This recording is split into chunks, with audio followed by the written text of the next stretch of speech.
Today on the topic show, Vivek tweet on firing 1 million federal employees in 2025 goes viral. Vivek, thanked by World War II veteran, gets positive feedback. Oliver Anthony critiqued for canceling a show, claiming that tickets were just too expensive. The UAW Livestream with my charming commentary. House Representatives pass a bill to try to save gas cars. Vivek video on ESG scores gains traction. Ford announces layoffs due to the UAW strikes. Ford CEO on historic proposal to the UAW. General Motors CEO on the UAW situation. Retail theft to cost businesses about $100 billion this year. Disney Plus cancels more content than anyone else. Starbucks is re-engineering their cups to be more green. McDonald's bringing back the 50-cent hamburger just for one day. Barbie sales are up 25%. Salesforce is ramping up their hiring, and TikTok is slammed with a €345 million fine. All that and much more on The Topping Show.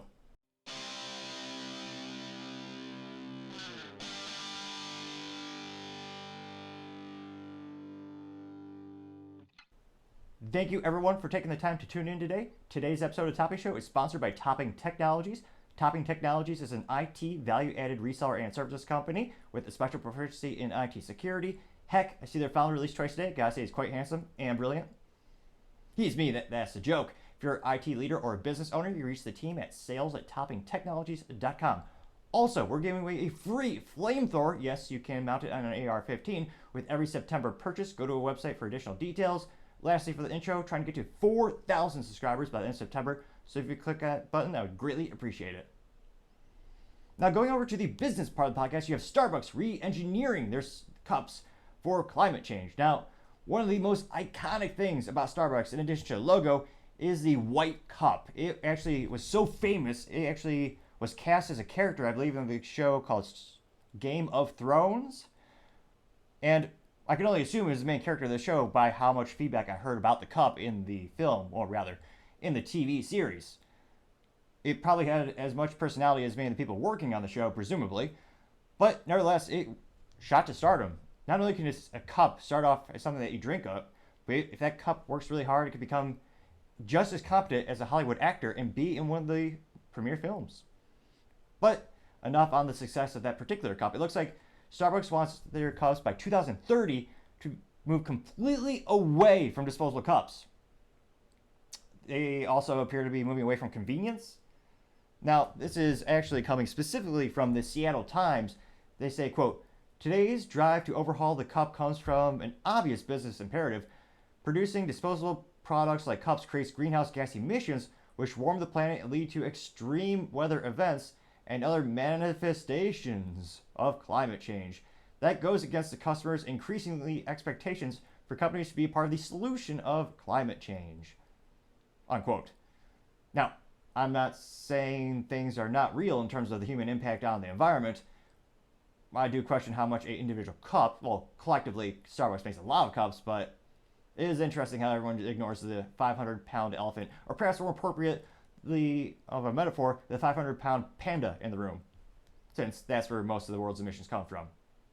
You see, that's a joke because pandas are from China. I know U.S. public school test scores are all-time low for math, history, science. So today we learned a little bit of geography, as well as what would animals be a part of? That'd be science. So a little bit of entertainment and education, some might say.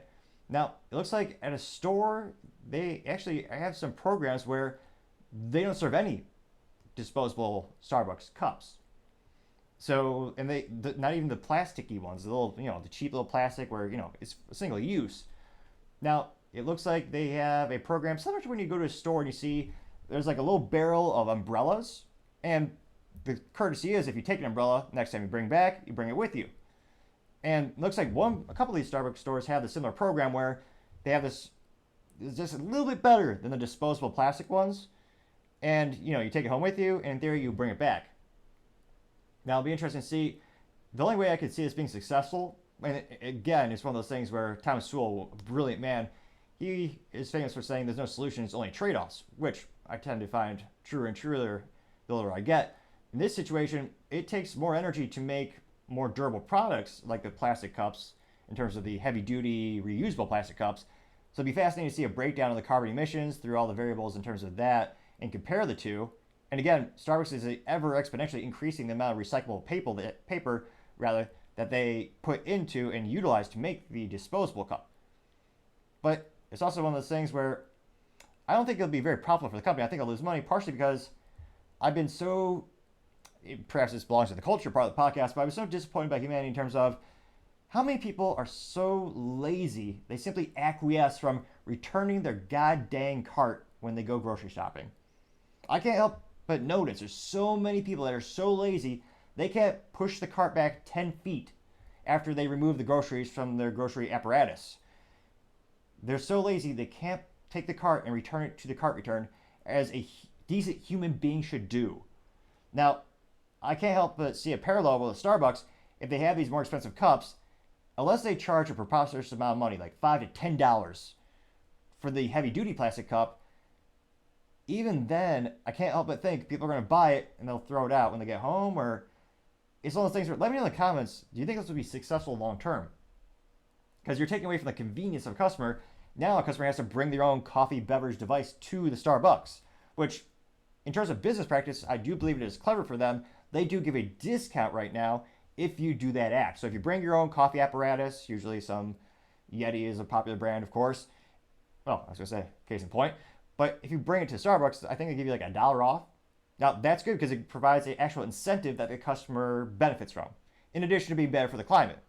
In terms of the climate initiatives, the best results, I believe, in terms of like a business initiative going after that topic, you have to make it a win-win for the customer. And having that discount where, you get $1 off, you bring your own coffee apparatus, that's a great example of a win-win. It's better for the environment because obviously you can wash that, and if you take care of it, it'll last literally a lifetime or more. And Starbucks, they can cut down on the cost, not just the cost of the landfills, but logistics. A little ADHD story, a little fun fact about me. I used to work at a very popular movie chain, and I was a concessions cashier. And one of the big expenses, as well as inventory things that we took track of, were the cups. Because that's where movie theaters make a majority of their profit, is the popcorn and the beverages. The reason they're so expensive is because they don't make a lot of money, relatively speaking, on the ticket sale of the actual film. So in terms of Starbucks, very similarly, they're keeping track of the inventory, they're buying the cups, and then they have to pay an employee to stock them appropriately.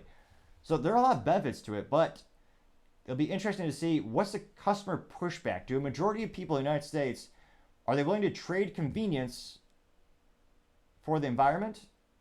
And inherently it's going to cost them more because they're paying for that expensive, whatever you want to call their pseudo non-disposable cup. So it'll be interesting to see. Let me know in the comments, would you be willing to pay, add $5, $10 more to your coffee tab if you got a nicer, and then would you want to reuse a non-disposable coffee mug? Granted, of course, they're going to wash it properly, yada, yada, but just the stigma, a premium brand, you're using someone else's coffee apparatus, that doesn't feel premium to me. And Starbucks, they charge the most for coffee. Don't get me wrong, it's usually just candy in a cup, depending if you read the damn nutrition facts, but nevertheless, it's a premium brand. Would that decrease your perception of the brand if you go there and you get someone else's used cup? Of course, it's sanitary, but just mentally speaking, will that be a detractor for customers? That's perhaps something I'll be most fascinated to see as this whole situation progresses, and we'll see if anyone pushes back. But as I always say, time shall tell.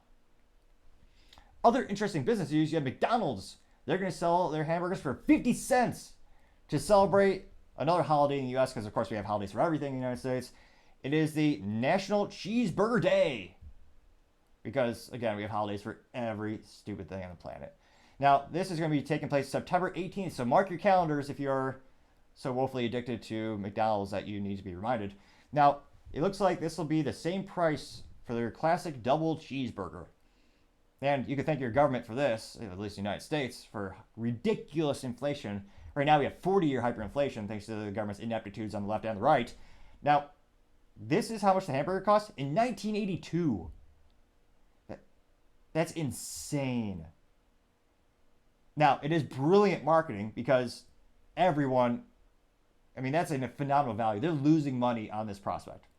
Now, long term, it's going to net them more sales, partially because they're harvesting the data. Now, specifically, in order to claim this offer, customers need to go to the Golden Arches mobile app and order it as they would any other item for pickup and delivery, and the price of the Change Classic 2 patties and a cheese sandwich, That sounds ridiculous. Thanks, MSNBC. A cheese. It's not a sandwich. A topic for another time, I know, but ridiculous. And they said, just put in your basket. Although, if they're smart, they call their app, instead of a basket, you have a tray. They should do that. I wouldn't know because I don't eat that. But nevertheless, if you put it in your basket, or if you're cool, call it your tray, and it'll just show up as 50 cents. You don't need to apply a coupon or anything. Now, it looks like, of course, there's disclaimers saying you'll be at participating locations nationwide, and they need to, of course, order it through that app. Now, this is brilliant because every company on the planet is a tech company. They just don't know it yet, or they won't admit it yet. Because, as I've said a couple episodes previously, one of those valuable assets on the planet is data. It was more valuable than oil and Apple, which is saying something because Apple is the most profitable company on the planet, or at least they were in 2019 or 20. They're doing some fantastic things at Apple, needless to say. But McDonald's, they get to harvest that data. If you're a first-time McDonald's user, or you're just downloading the app now they have an extra customer in their system. And with all the app permissions these days, they probably know more about you than your family. Everything from geolocation, credit history. It's ridiculous how much permissions ask for these days. And of course, people acquiesce because convenience, and some people just think they have no choice. Well, some would say you always do. But I think this will gain them a lot of data. So you're going to get a lot of new customers. And of course, nostalgia sells for a myriad of reasons. It's one of the reasons that you see so many businesses leaning into it, especially fast food. Many of them have changed their logos back to previous logo designs. You see this in multiple fast food industries, from the pizzas to the hamburgers, partially because I suspect two things. One, their food probably tastes better back then, and you associate it with a good memory, partially because things cost less back then due to a myriad of reasons, but also just nostalgia. People remember life was easier back then when taxes were low. Gas was $1.25 a gallon. Well, actually, no, gas was only $1.99 a gallon back in 2019, but I partially digress. I think this will be a brilliant business idea. And of course, it'll help McDonald's gain more traction with net new customers, as well as increase the loyalty of the current customers they have.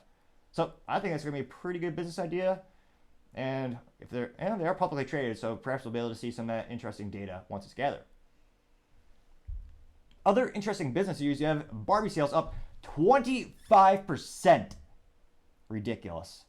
Now, this is specifically for sales in the United States. Barbie sales dolls have increased by 25% in July and August compared to the same months last fiscal year. This is according to a study by Serenka, and it looks like Barbie, quote, Barbie was the most in-demand doll during the period, and the brand had 6 of the top 10 best sellers. Now, Mattel went on to say, quote, it has a list of first wave of movie-related toys that are sold out, but it plans to capitalize further on the brand beyond the movie, including more products in time for the holidays. And I want to say this, I was dialed inside reporting this. Barbie was the highest grossing movie in 2023 thus far, raking in $620.7 million domestically and $1.38 billion worldwide, which, ridiculous. Now, it's even more ridiculous when you think the only reason they're buying these Barbies, well, I guess you have, adults actually, ridiculously enough, adults account for a not negligible percentage of new toy sales. They're partially fueling the toy industry. It's in the double digits percentage. But they're buying all these dolls presumably for the children, so that means the moms were so mentally or morally vacuous that they actually took children to see that film. And remember, that film was very PG-13, had multiple sex-related jokes, and literally there's no morals or values. There's no lessons to be taught. The lesson that you learn is men and women are, according to the movie, incompatible, and they can't coincide or coexist. And the film, of course, makes men look in the worst possible lights. Mattel, the morons who greenlit this movie, I say morons because in the movie, Mattel looks bad. In the film, they have the executives at Mattel all cliche, pejorative men. In real life, half of the board of directors at Mattel are women. An unusually high percentage compared to other industries in the United States when it comes to the board directors. So Mattel made themselves look bad in the movie too. So, and of course, it was just, there's a lot of controversy. You also had a trans individual in the film. You had other sexual themes. There are many things that make this movie not child appropriate. But because the marketing was great, don't get me wrong, in terms of admiration from a marketing perspective and from a business perspective. They were incredibly successful. Partially because they didn't show any of the controversy in the marketing. They showed the fluff. And unfortunately, parents are not very intelligent in terms of they're not screening these movies enough before they send their kids to see them. The parents just see, oh yeah, I know Barbie. I've heard of Barbie. Now let's go see a movie. The advertising looks pretty plain, pretty uncontroversial. And the parents took their kids there, and of course, a lot of them were under 13 years old. Ridiculous, beyond all belief. But unfortunately, not all too common with today's culture. So it'll be interesting to see, do the sales just keep going up the rest of the year? And what other plans do they have? And then will we see, it sounds like we're going to see more films from Mattel, and perhaps they'll increase their sales. I'm pretty confident it will. The question is, how morally or mentally vacuous will those new films be? Only time shall tell.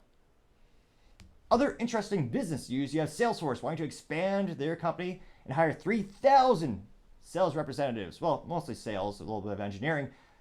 Although this is also after they laid off about 10% of their workforce.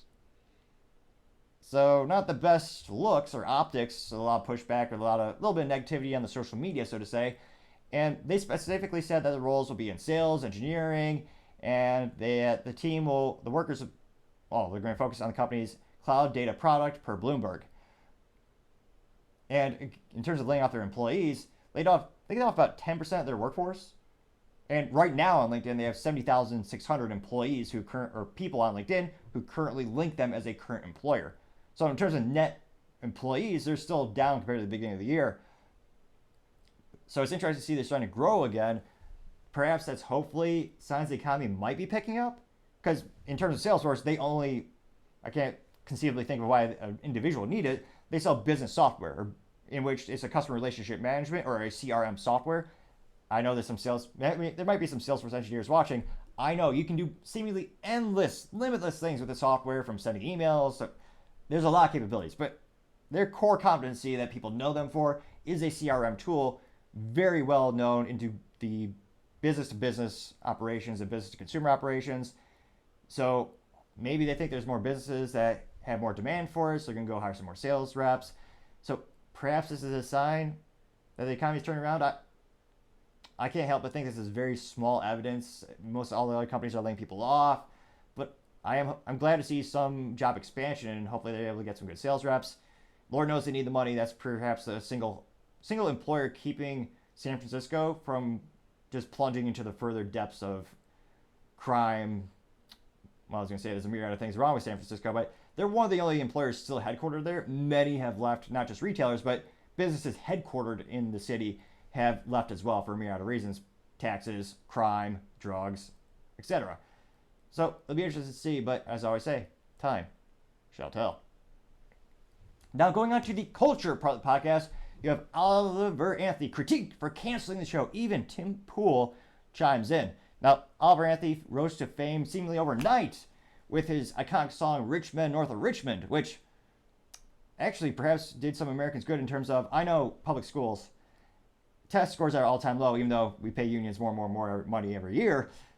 They have lower test scores every year, and specifically it looks like, math, science, history.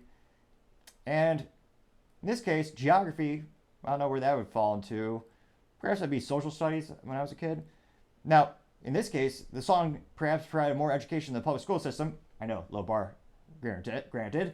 But people quickly Googled, what is north of Richmond, Virginia? Washington, D.C., a place equally morally vacuous as perhaps San Francisco. And the song resonated with a lot of people, and he just exponentially increased in popularity. It was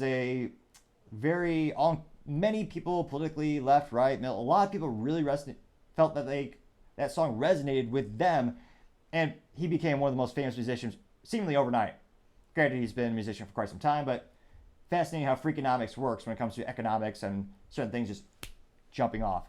Now, it looks like he actually canceled a show at the Cotton Eye Joe, which I'm pretty sure that's a song I learned when I was a child. I didn't know it was an actual place, but interesting. Perhaps correlation? Probably not. Now, it looks like he actually has some tweet videos, and he was complaining that the tickets were too expensive.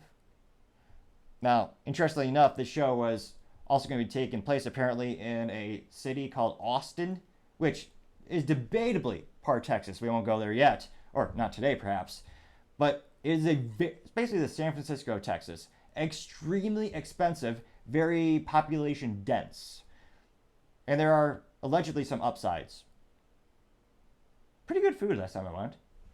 So I'll go ahead and he brought out a couple videos, so straight from the horse's mouth, so to say. I had to pull off on the side of the road and make this video.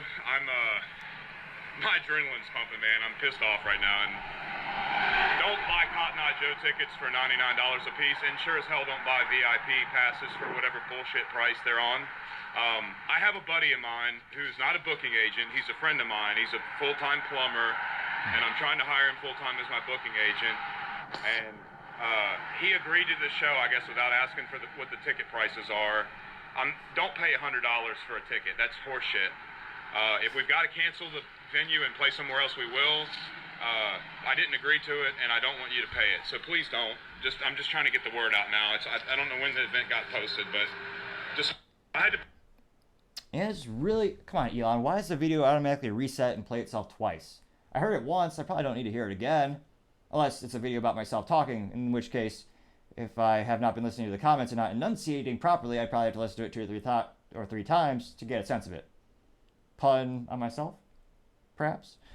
And then he also has a second rebuttal video, and these are both posted on the Twitter, or I guess now X, called by the name of Chris Burtum. I'll go ahead and play the part 2. All right, so I was a little pissed off, and I made that. I was a little pissed off. I was more than a little pissed off. I about ran us off the road when I saw that Facebook post, and so I pulled over. Joey and I were driving back from Maryland today, and so anyway, we've had an opportunity to sit in the car together for a couple hours after that and have a good long talk about where this needs to go moving forward. Joey and I met at an open mic in Prince George, Virginia, about 3 weeks before I blew up. Our first time on stage together was at Currituck, the show that Jamie Johnson showed up at. And so, this is all very new for both of us. I mean, he's been gigging for years. I had never gigged. I was always just playing open mics. So now that we're here, it's like everybody's been telling us that we need to book these big shows and we've got to get all this stuff and we got to hire staff to do all this crap and it's going to cost X amount of money. And it's like, we end up just kind of getting stuck. It's just like I feel like I'm getting cornered doing stuff that I don't want to do in the first place. And I'm very adamant about $25 to $40 ticket prices. I think even 40 is a little bit high. So Joey and I have had some time in the car to talk. And basically what we've decided to do is we're going to keep ticket prices moving forward. Now, we do have a few more shows booked now, like Poppy Mountain Festival, Louder Than Life, all that crap. Once we get through those, everything else moves. So the video just ends there awkwardly enough. I think he's about to learn a lesson about something in business called overhead, which is pretty much all the costs that you have, indirect costs associated with an event like this. Now, it is nice that he wants to have the idea of having a low cost per ticket of, $25. He says ideally no more than $25. Now, how could you make that price work? Well, you'd have to go with McDonald's option. McDonald's option being the only way you make money. It's a very little bit per unit, but in the aggregate, you go volume. So that price point could very well work if it's at a massive stadium. Because again, all these venues have huge amounts of overhead. I can't imagine the cost to lease land in Austin. One of my friends in the tech community, his wife is a real estate agent. I'll see on Facebook, some of these houses in Austin is basically the same price as San Francisco. You're talking $1 million for a house the size of, 2,000 square feet? Sometimes even less square footage, because it is very high demand, very small amount of, good old business 101. A lot of demand, very little supply, means high prices. Right there, we just did another nice example of providing more value to public schools, or at least a little education. I'd also argue most people in DC don't know that basic economic lesson, but I moderately digress. The only way you could hit that price point is if you had a massive volume of ticket sales. Because again, not only do you have to pay for the rent, let's say you do own the establishment over in Austin, you have the rent, you have the Texas franchise tax, you have all your employees, you have their benefits, you have extra security, you have electricity, you have internet, you have sewage, water. There's a lot of costs that go into running a physical retail store, or in this case, a large public venue, or LPV, such as a concert hall. And he was saying that the $90 per ticket really isn't that bad. And I know his sample size, or where he's coming from, or his experiences, maybe he just had sticker shock, but you also have to remember, it's in a very expensive place. And it looks like his original fee was $120,000 for a 60-minute set, or 60-minute production. So the only way they can make, and the revenue, or the venue only holds 1,500 people. So the venue can't get that volume needed for the lower price point. And I do agree. I like his idea of getting the price point where every fan can afford it. But he has to think about the circumstances that will allow that. And again, it can in certain situations. And another issue is, in terms of advocating for responsibility, he had a friend, perhaps, and again, I find in most things in life, a lack of communication usually, whether it be relationships or business, that's when bad things happen. And in many ways, I would say there's no such thing as too much communication. And in this case, his friend, on his behalf, accepted this, and they agreed to this venue. They agreed to this. It looks like his friend may have signed a contract for him. They had an agreement in place. And it's not very responsible or loyal to the fans who did pay for that to cancel it. Now, in this case, it looks like the venue took responsibility, and they did choose to voluntarily cancel it because of the uneconomic circumstances. And it looks like the venue did well bad. They had that issue with the talent, and it's a very squirrely situation. And I believe they did perform refunds, which is very fortunate. Sometimes that doesn't happen. And it looks like even Tim Pool chimed in on this, and he's the most popular person in the world with a beanie. I can't think of anyone more popular than him. He is the brand. How he doesn't sell beanies is beyond me. I mean, that is a lost business opportunity. He sells coffee like every podcaster, of course, and I'm sure his tastes a little bit better. But how does he not have a line of beanies? Maybe he does. Maybe I'll just need to look into it for the latest update of products that he sells. But nevertheless, this is from Tim Pool's Twitter, or I guess now called X. And it says, this is Tim Pool saying, quote, "I don't fault Oliver Anthony for being inexperienced, but this whole fiasco seems to be based off his and his team's lack of understanding how shows like this work. We charged $125 per ticket at our event in Austin, and we lost money doing the event. People don't understand how expensive it is to run a venue with 1,500 people is going to be nuts." I never knew Gunna is Gunna. Can't help but wonder if that's a typo. Nevertheless, this is one of the, and of course, it's from Tim Pool's. It got 1.9 million views and about 2,973 likes. Pretty darn impressive.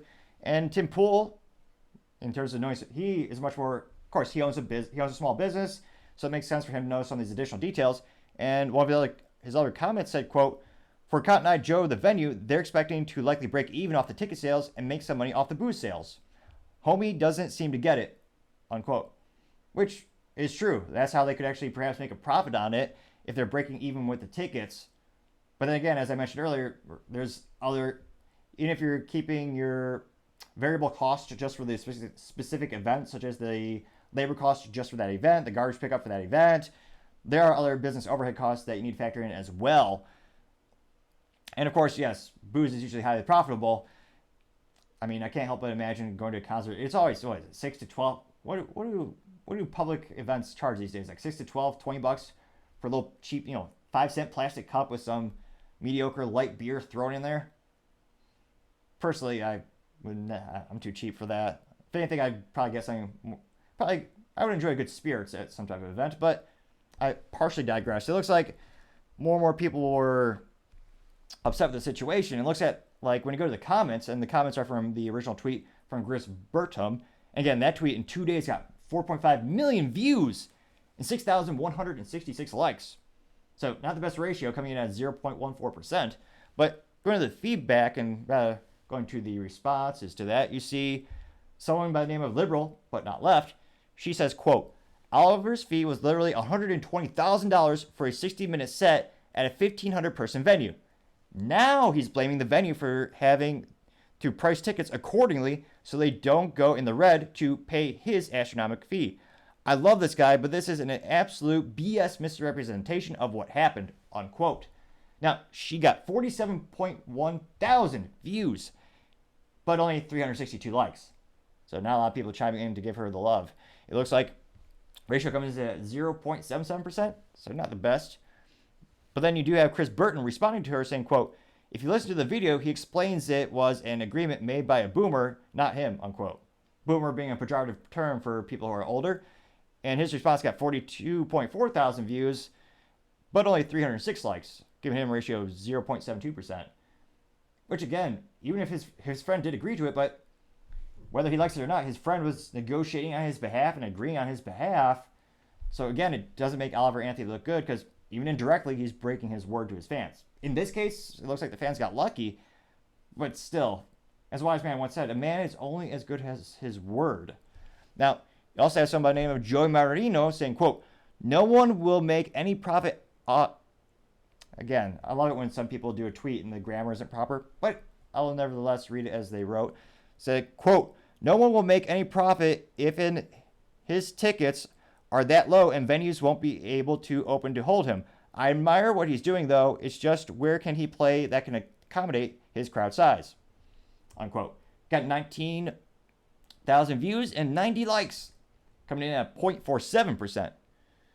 One of the last popular replies is Wilma saying, quote, I don't care. I don't like him. He's pro-Biden and a Marxist. He was laughing at conservatives, Republicans for using his music, unquote. She got 6,675 views and 50 likes. So a little bit higher ratio, 0.74%. And it's interesting to see, he did laugh at a lot of politicians. I believe Republicans were the ones using the music because a lot of the views that he's espousing are traditionally more conservative. Granted, most Republicans these days are Republican in name only, pejoratively known as rhinos. And some of them are perhaps as intelligent as a rhino, and as appealing as well visually. Moderate burn. Now, it'll be interesting to see, does this slow down his growth rate? He's growing exponentially. People are buying his music more and more. But I think most people will see his good intentions.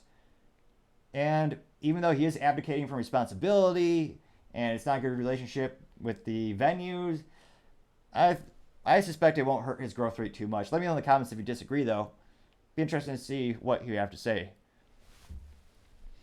Other interesting cultural news, you have retail theft to hit $100 billion this year in the United States, which is ridiculous beyond all belief. Now, this number is according to the National Retail Federation.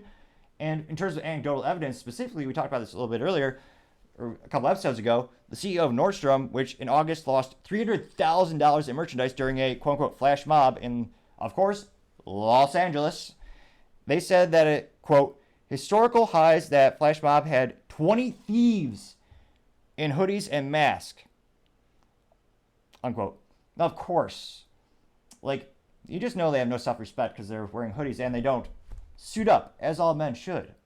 Now, it looks like this also comes after the news earlier, or last week, where Nike actually closed their popular flagship stores in Portland, Oregon.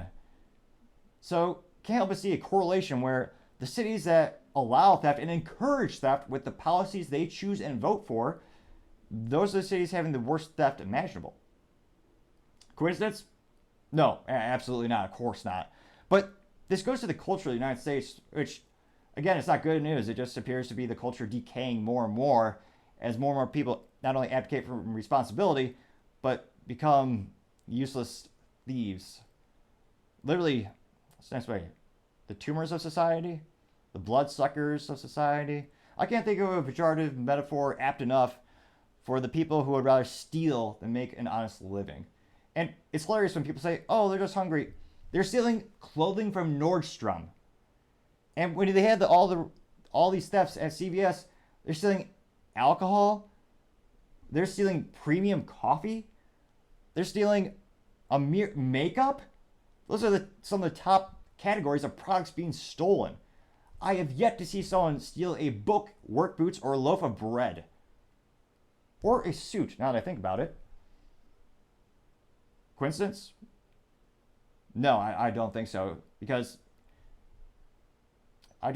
words are hard to describe how far the United States has once fallen. Retail used to be a thing. And you look at old pictures from the golden era of the United States, men would suit up to go shopping at the grocery store. Their family would be dressed up as if they were going to church. Another rare thing in United States society, I can't help but think there's probably a correlation where there's less and less people going to church and believing in religion, and there's an exponential increase in moral depravity, societal breakdown, cultural demise, theft increasing exponentially. Now, will the stores do anything about it? That's what I want to know. When will they reach a breaking point when they wake the hell up? When will people vote differently? Look at El Salvador. They saw their crime like that. They built jails. They arrested gang members. And crazy enough, there are people who moved from El Salvador to the United States. They look around here. Then they see how their country got fixed back home. They're moving back. Which goes to show you how far the United States has fallen. And again, I can't help but think there are a few ways to fix this situation. And there are a few people to blame. Partially, you have to blame the insurance companies.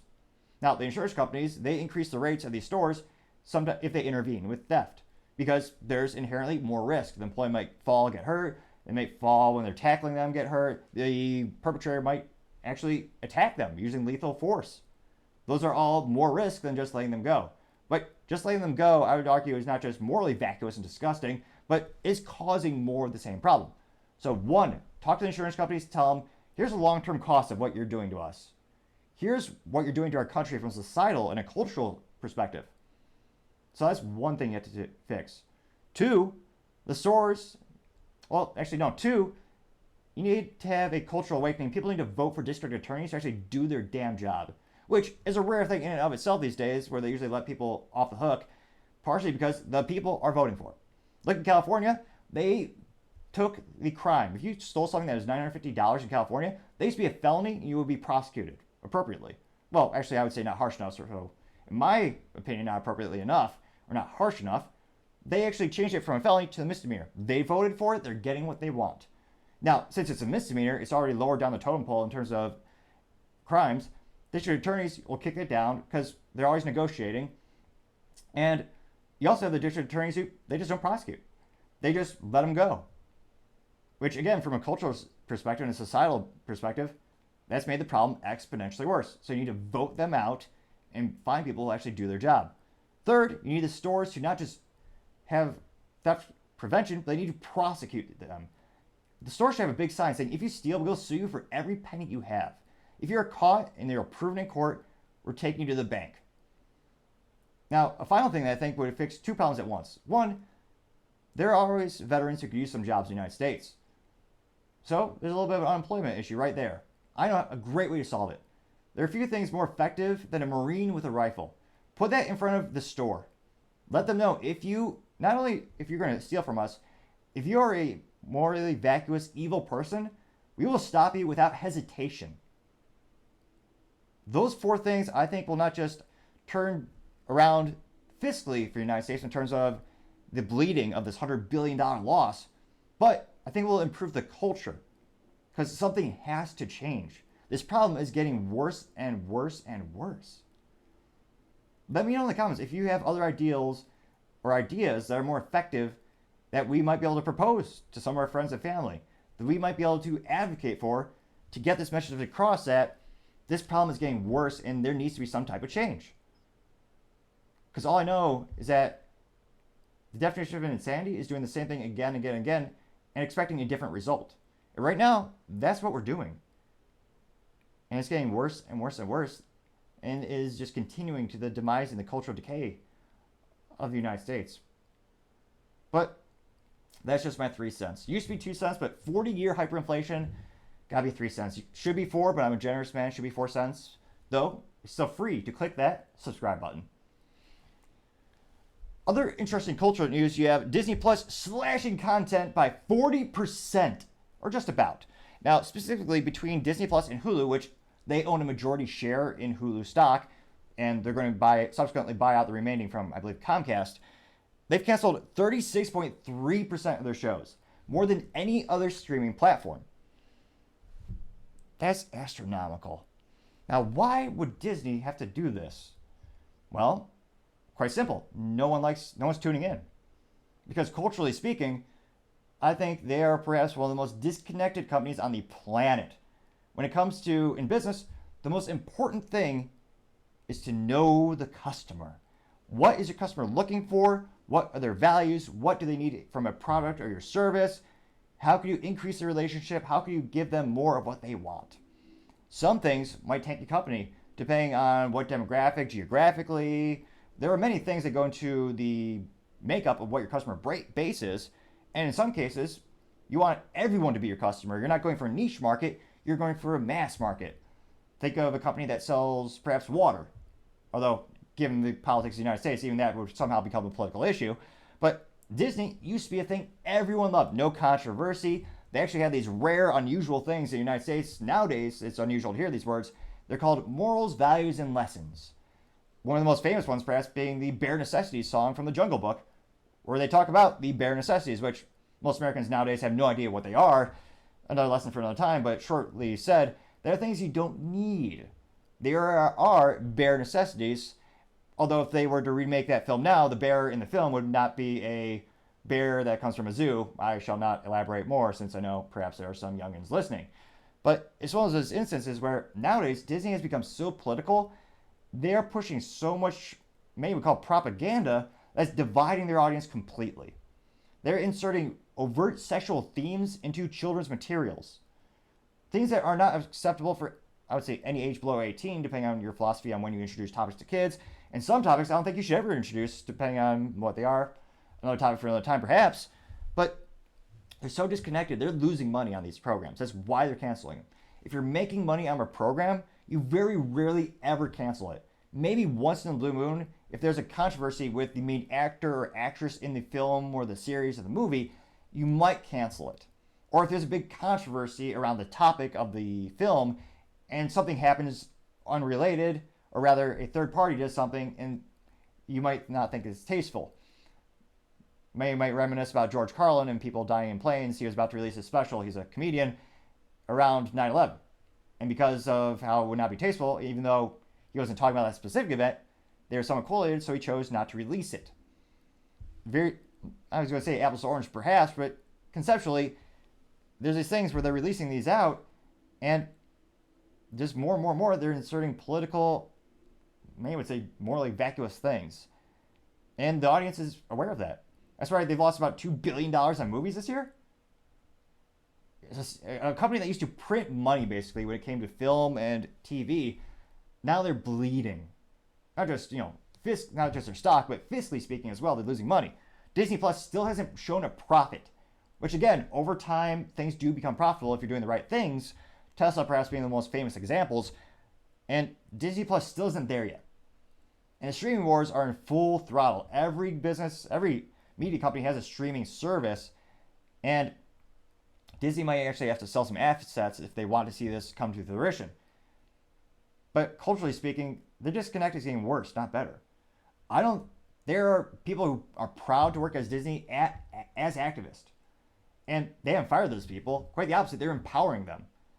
So from a culture perspective, they're becoming more and more disconnected with what the mass audience wants. And their sales are going to keep going down lower and lower. And given who's working there and their belief systems, I don't think it's going to stop. They're shooting themselves in the foot, but not learning a lesson. It's like the kid who puts the hand out on the stove. Usually, the kid will learn the lesson after one burn. You put the hand on, parents say, the stove is hot, don't touch it. Of course, they're curious, they touch it, it burns their hand.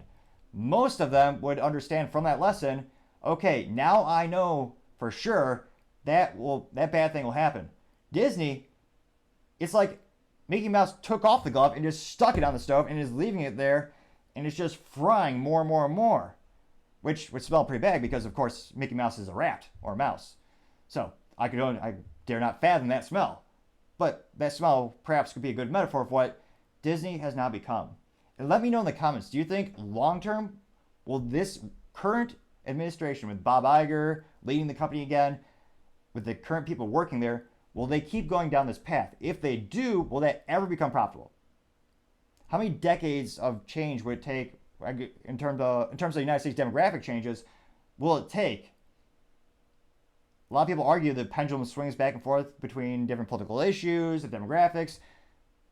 Well, if it doesn't ever swing back and the United States keeps going down the track now, it might become profitable. But again, you're talking about a multi-decade initiative. So let me know in the comments, will they keep down this path, or will they finally change and get rid of the politics from their content? It's one of those things where I'm glad I'm not buying their stock. And again, I'm not giving any financial advice. Their stock is, I think, near a 52-week low. It's close to a 10-year low a couple weeks ago. Needless to say, I'm not giving any financial advice about Disney. I'm just glad I did not personally invest. Now, going over to the political part of the podcast, you have Vivek getting thanked by a World War II veteran and goes viral, getting 1 million views in a mere 12 hours. And while many people will call him Vivek, I can't help but think I kind of like his rap name back when he was in college. And it's easier to pronounce for folks that are not great at pronouncing things, which is just Vivek.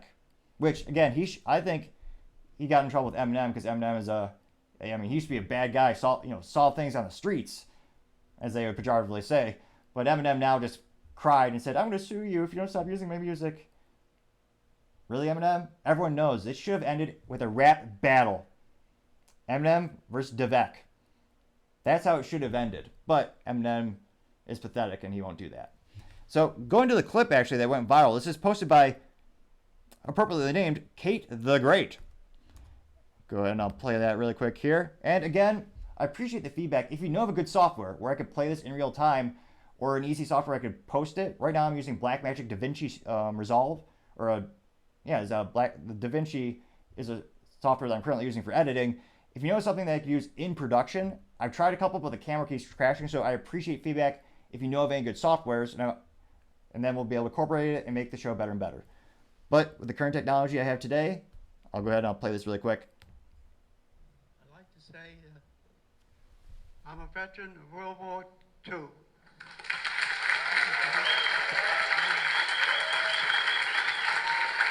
And what you're saying, the words you're saying are exactly what my generation grew up in. Children, adults stood at attention and crossed their heart when the flag passed by in the parade. School started with a... It is silly that we have to clarify that was the American flag. I know nowadays we have a myriad of flags that have nothing to do with our country, but back then we had one flag to unite us all because that was the purpose of the United States flag. prayer and the Pledge of Allegiance. As they should. That's no longer going on.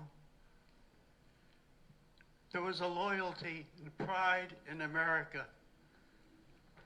Children were leaving school 12, 13 years old and joining the service to protect our country. There was one country, America. And I like your policies. I love to hear it because it's what I remembered. Thank you very much.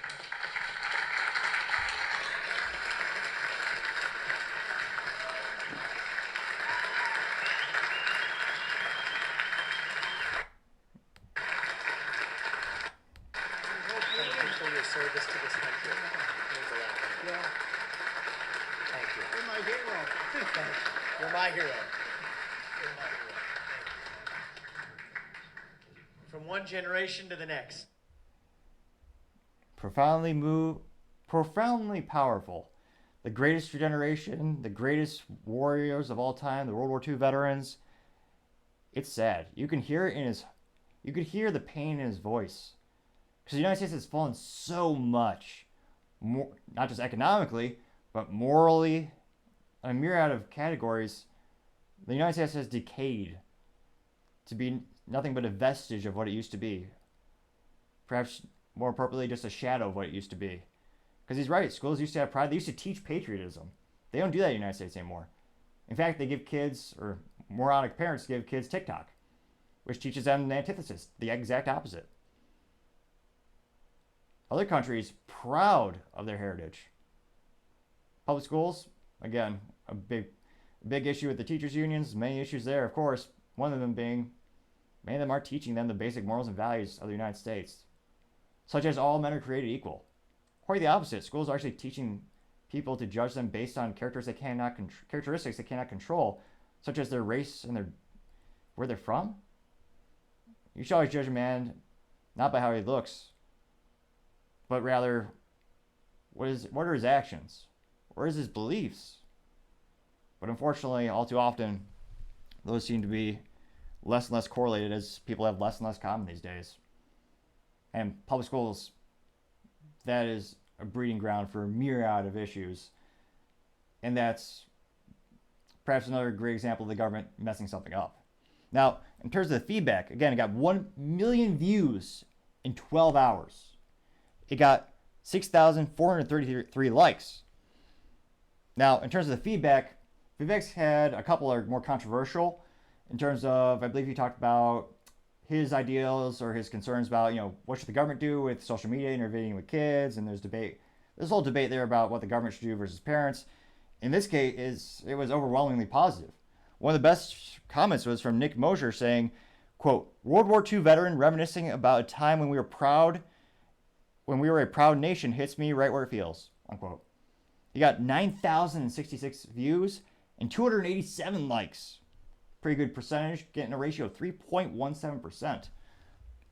You also have someone by the name of D saying, quote, "Listen to your elders. It is a very important message that we all need to understand. They've been through things," unquote. Good point. That person got 1,990 views and 58 likes, going up at a ratio of 2.91%. You also have someone by the name of Katerina saying, quote, "The elderly always have a powerful message for the younger generation," unquote. This person gets 6,484 views and 70 likes, coming in at a ratio of 1.08%. Lastly, one of the most popular comments was from William Brown saying, quote, "Can't get much of a better response than that. Good for Vivek," unquote. That person got 4,693 views and 100 likes, coming in at 2.13%. Overwhelming positive responses, and I definitely think Vivek needs to put this in a lot of his advertising, because for many people, especially when it comes to politics, the board of the political chessboard, you need to get people in the middle, of course. In addition to the traditional base, whether you're raising funds or trying to be the president running on the left or the right. But I think a unifying message will point out that public schools no longer teach these morals and values. They no longer teach patriotism, which used to be a good thing. I can't help but think this is another reason why the United States military can't get the recruits. They're consistently missing their recruitment goals.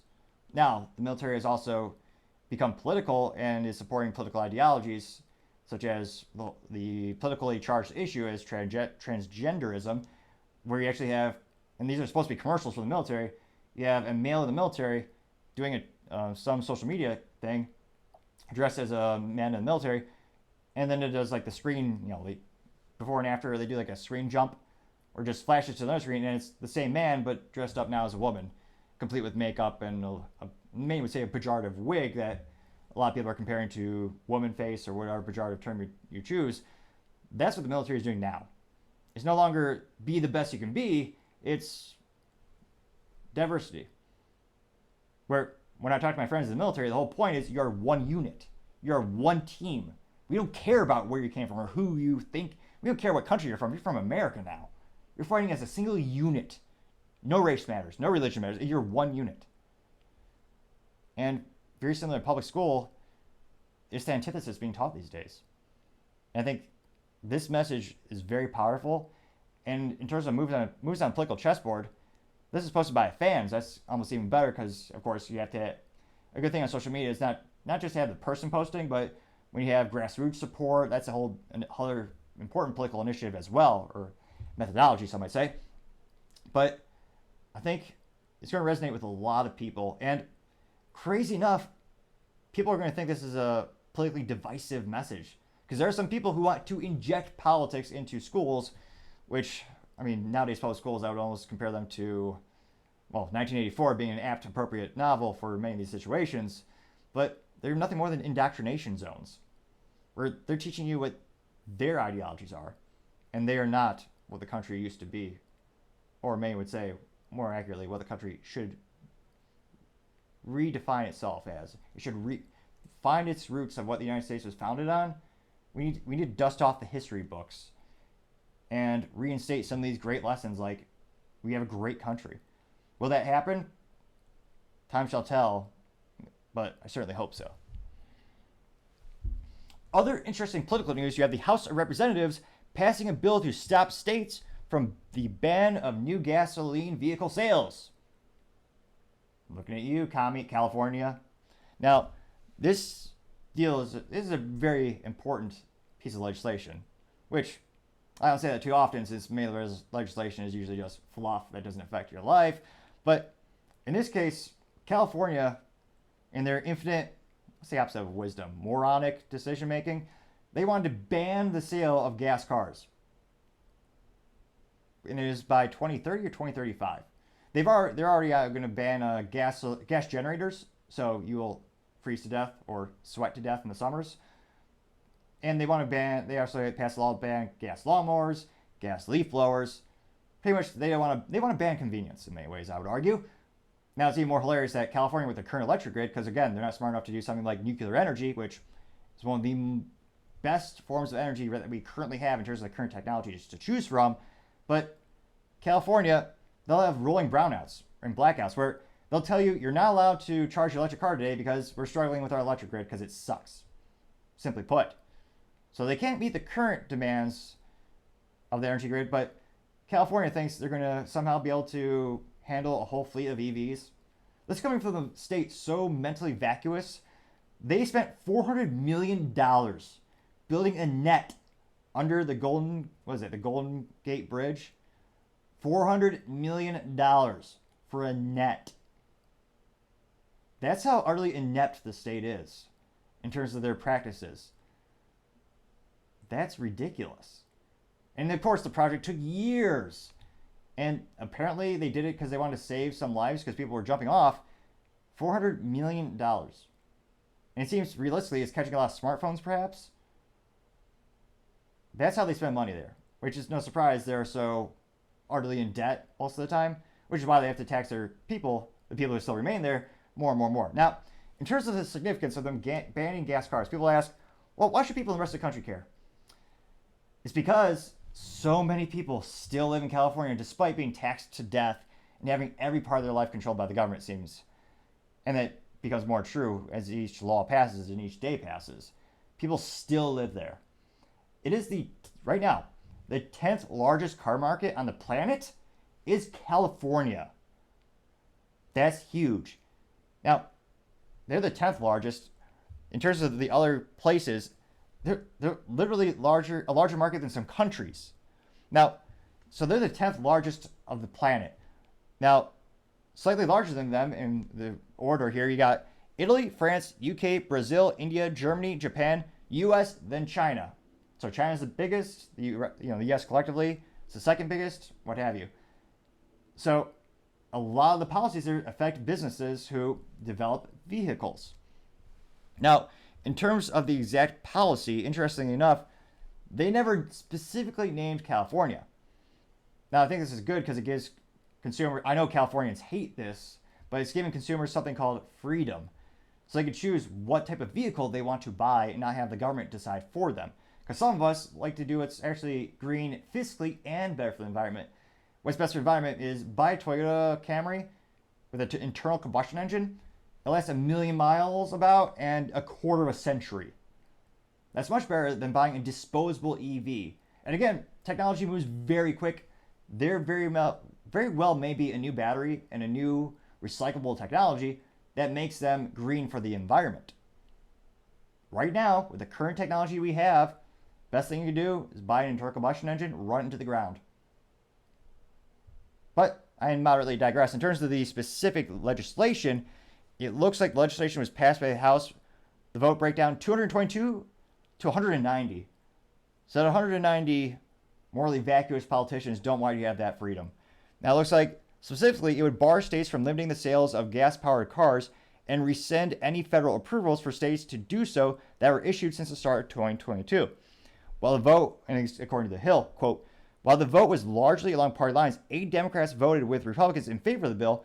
The other reps, Yorinda Cardivano from New Mexico, Jim Costley from California, Henry Kuehler from Texas, Donald Davis from North Carolina, Jared Golden from Maine, Brian Higgins from New York, Mary Glenstedt Perez from Washington, and Gabe Velasquez from New Mexico.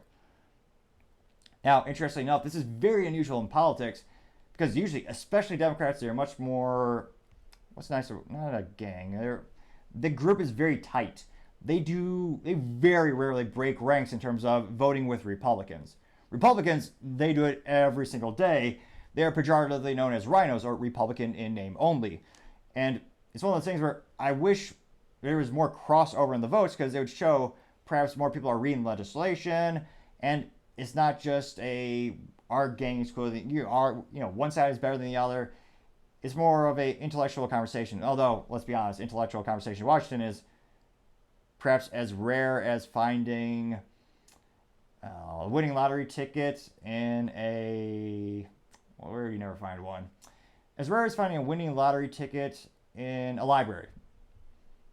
Partially because people don't go to libraries anymore, but people who buy lottery tickets, I would venture to say they probably don't go to libraries either, since they probably don't read math books, because statistically you would know the odds are basically about 1 in 300 million or worse to win the lottery. It's a ridiculous thing, but all too reminiscent of 1984 when they have people playing the lottery and worshiping sports balls. Again, do not make that a drinking game. I mention that book far too often, unfortunately, because the cultural decay is so rampant in the United States, as well as political. Now, going back to the bill, it looks like, interestingly enough, they do not specifically name California. As far as I know, with the data we have right now, that is one of the few states that has explicitly passed a law to ban consumers in California from having the freedom to choose an internal combustion engine vehicle. Which again, EVs, what's a battery cost for an EV? About $23,000. They're a lot like smartphones, but again, scientific breakthroughs, technology breakthroughs, we might have better technology tomorrow. We shall see. Now, it looks like they say, however, under the Clean Air Act, the state can pursue clean car rules that are stricter than those of the federal government if they get permission from the EPA. It looks like last year, the EPA reinstated a waiver allowing California rule aimed at limiting vehicle pollution to take effect. Since then, the state has also eyed a complete phase-out of new sales of gas-powered cars to increase EV usage. Other states often adopt California-given rules, and again, it's one of those things like dominoes. Traditionally, they start more often than not in Canada, then they go to California, and then the whole United States adopts it. And most of the time, that is unfortunate. So it'll be interesting to see. Of course, when it comes to the government, it looks like, of course, the White House doesn't like this. It says, this is from the White House. They say, quote, the administration strongly opposes passage of H.R. 1435, unquote. Again, marketing and politics. What an inspiring bill name, 1435. But I partially digress. And they claim that the bill would restrict, oh, wow. Of course, the White House says, quote, this bill would, quote, restrict the ability of California and its citizens to address its severe air pollution challenges, unquote. So it'll be interesting to see. Of course, they don't teach, basic how the government works in terms of public schools, perhaps because they don't want you to actually participate in politics. That's my sneaking suspicion. But will it pass the Senate? How far will this really get? That's where I'm a little pessimistic, although it does give you a good sign of where your representatives are voting on this topic. Depending on how you feel with this topic, you may or may not want to reach out to those representatives and say, hey, you voted for this once, you're getting my re-election vote, or you voted for this, you voted nay, I want to have my nice V8 or V10, ideally, with a stick shift. you're taking that ability away from me. We're going to primary you. I'm going to vote for your competition. We're going to get someone else to be the nominee, and we're going to vote for them in office. But it'll be interesting to see. And of course, as I always say, time shall tell. Other interesting political news, you have Vivek's podcast chat on ESG Score, and the government controlling businesses, and the invisible hand of the government, going quite viral. So it looks like it was a podcast in which he was interviewing someone by the name, it looks like it's a comedian named Dave Smith, and it's not too long, about 5 minutes here. So I'll crank that up the volume slightly. And in terms of the pretext, it's before the video, Vivek says, quote, "Our founding fathers fought the American Revolution to declare independence from the old world monarchy. It now rears its head again in the form of ESG and stakeholder capitalism," unquote. He continues, quote within a quote, he continues to say, quote, "The ESG question isn't even a Republican versus Democratic question. It's an age-old 1776 question," unquote. And without further ado, I mean, I know you've done a lot. You've probably been all over this topic more than anybody else. But the fact that so much of this kind of woke ideology, which is really anti-everything traditional values, is pumped in by, number one, by college universities, which are basically a government program. As Government creatures, absolutely. Yes, I mean, the governments are the ones giving out the loans so kids can go to these schools, whether they're private or public. the only guaranteed loans. You can declare bankruptcy, you can get rid of your medical debt, get rid of your car debt. You can abdicate from all responsibility except student loans. And because they're backed by the government, there's no incentive for the lenders to actually say, maybe we shouldn't give a degree for underwater basket weaving. That probably won't give them an ROI so they can pay us back. But partially, I digress. And then also the fact that so many of these, like, which I actually learned from you, but that so many of these, like, public sector pensions actually demand of these financial companies that they have these kind of woke agendas if they're going to get the money. Which you pull the string up all the way, it's actually a government actor, not even BlackRock. Go upstream of BlackRock, it goes to CalPERS, which is a government creature. So there's also some areas where on the woke thing, while we're pausing on that, is it comes from the government in terms of hard laws from the government too. The Civil Rights Acts. Okay, so the Civil Rights Acts say you can't discriminate on the basis of race, gender, sexual orientation, now included religion, national origin, and otherwise. But combined with the Unless you're Best Buy and you want to discriminate against Christians. They're apparently being sued, but not hardly quick enough.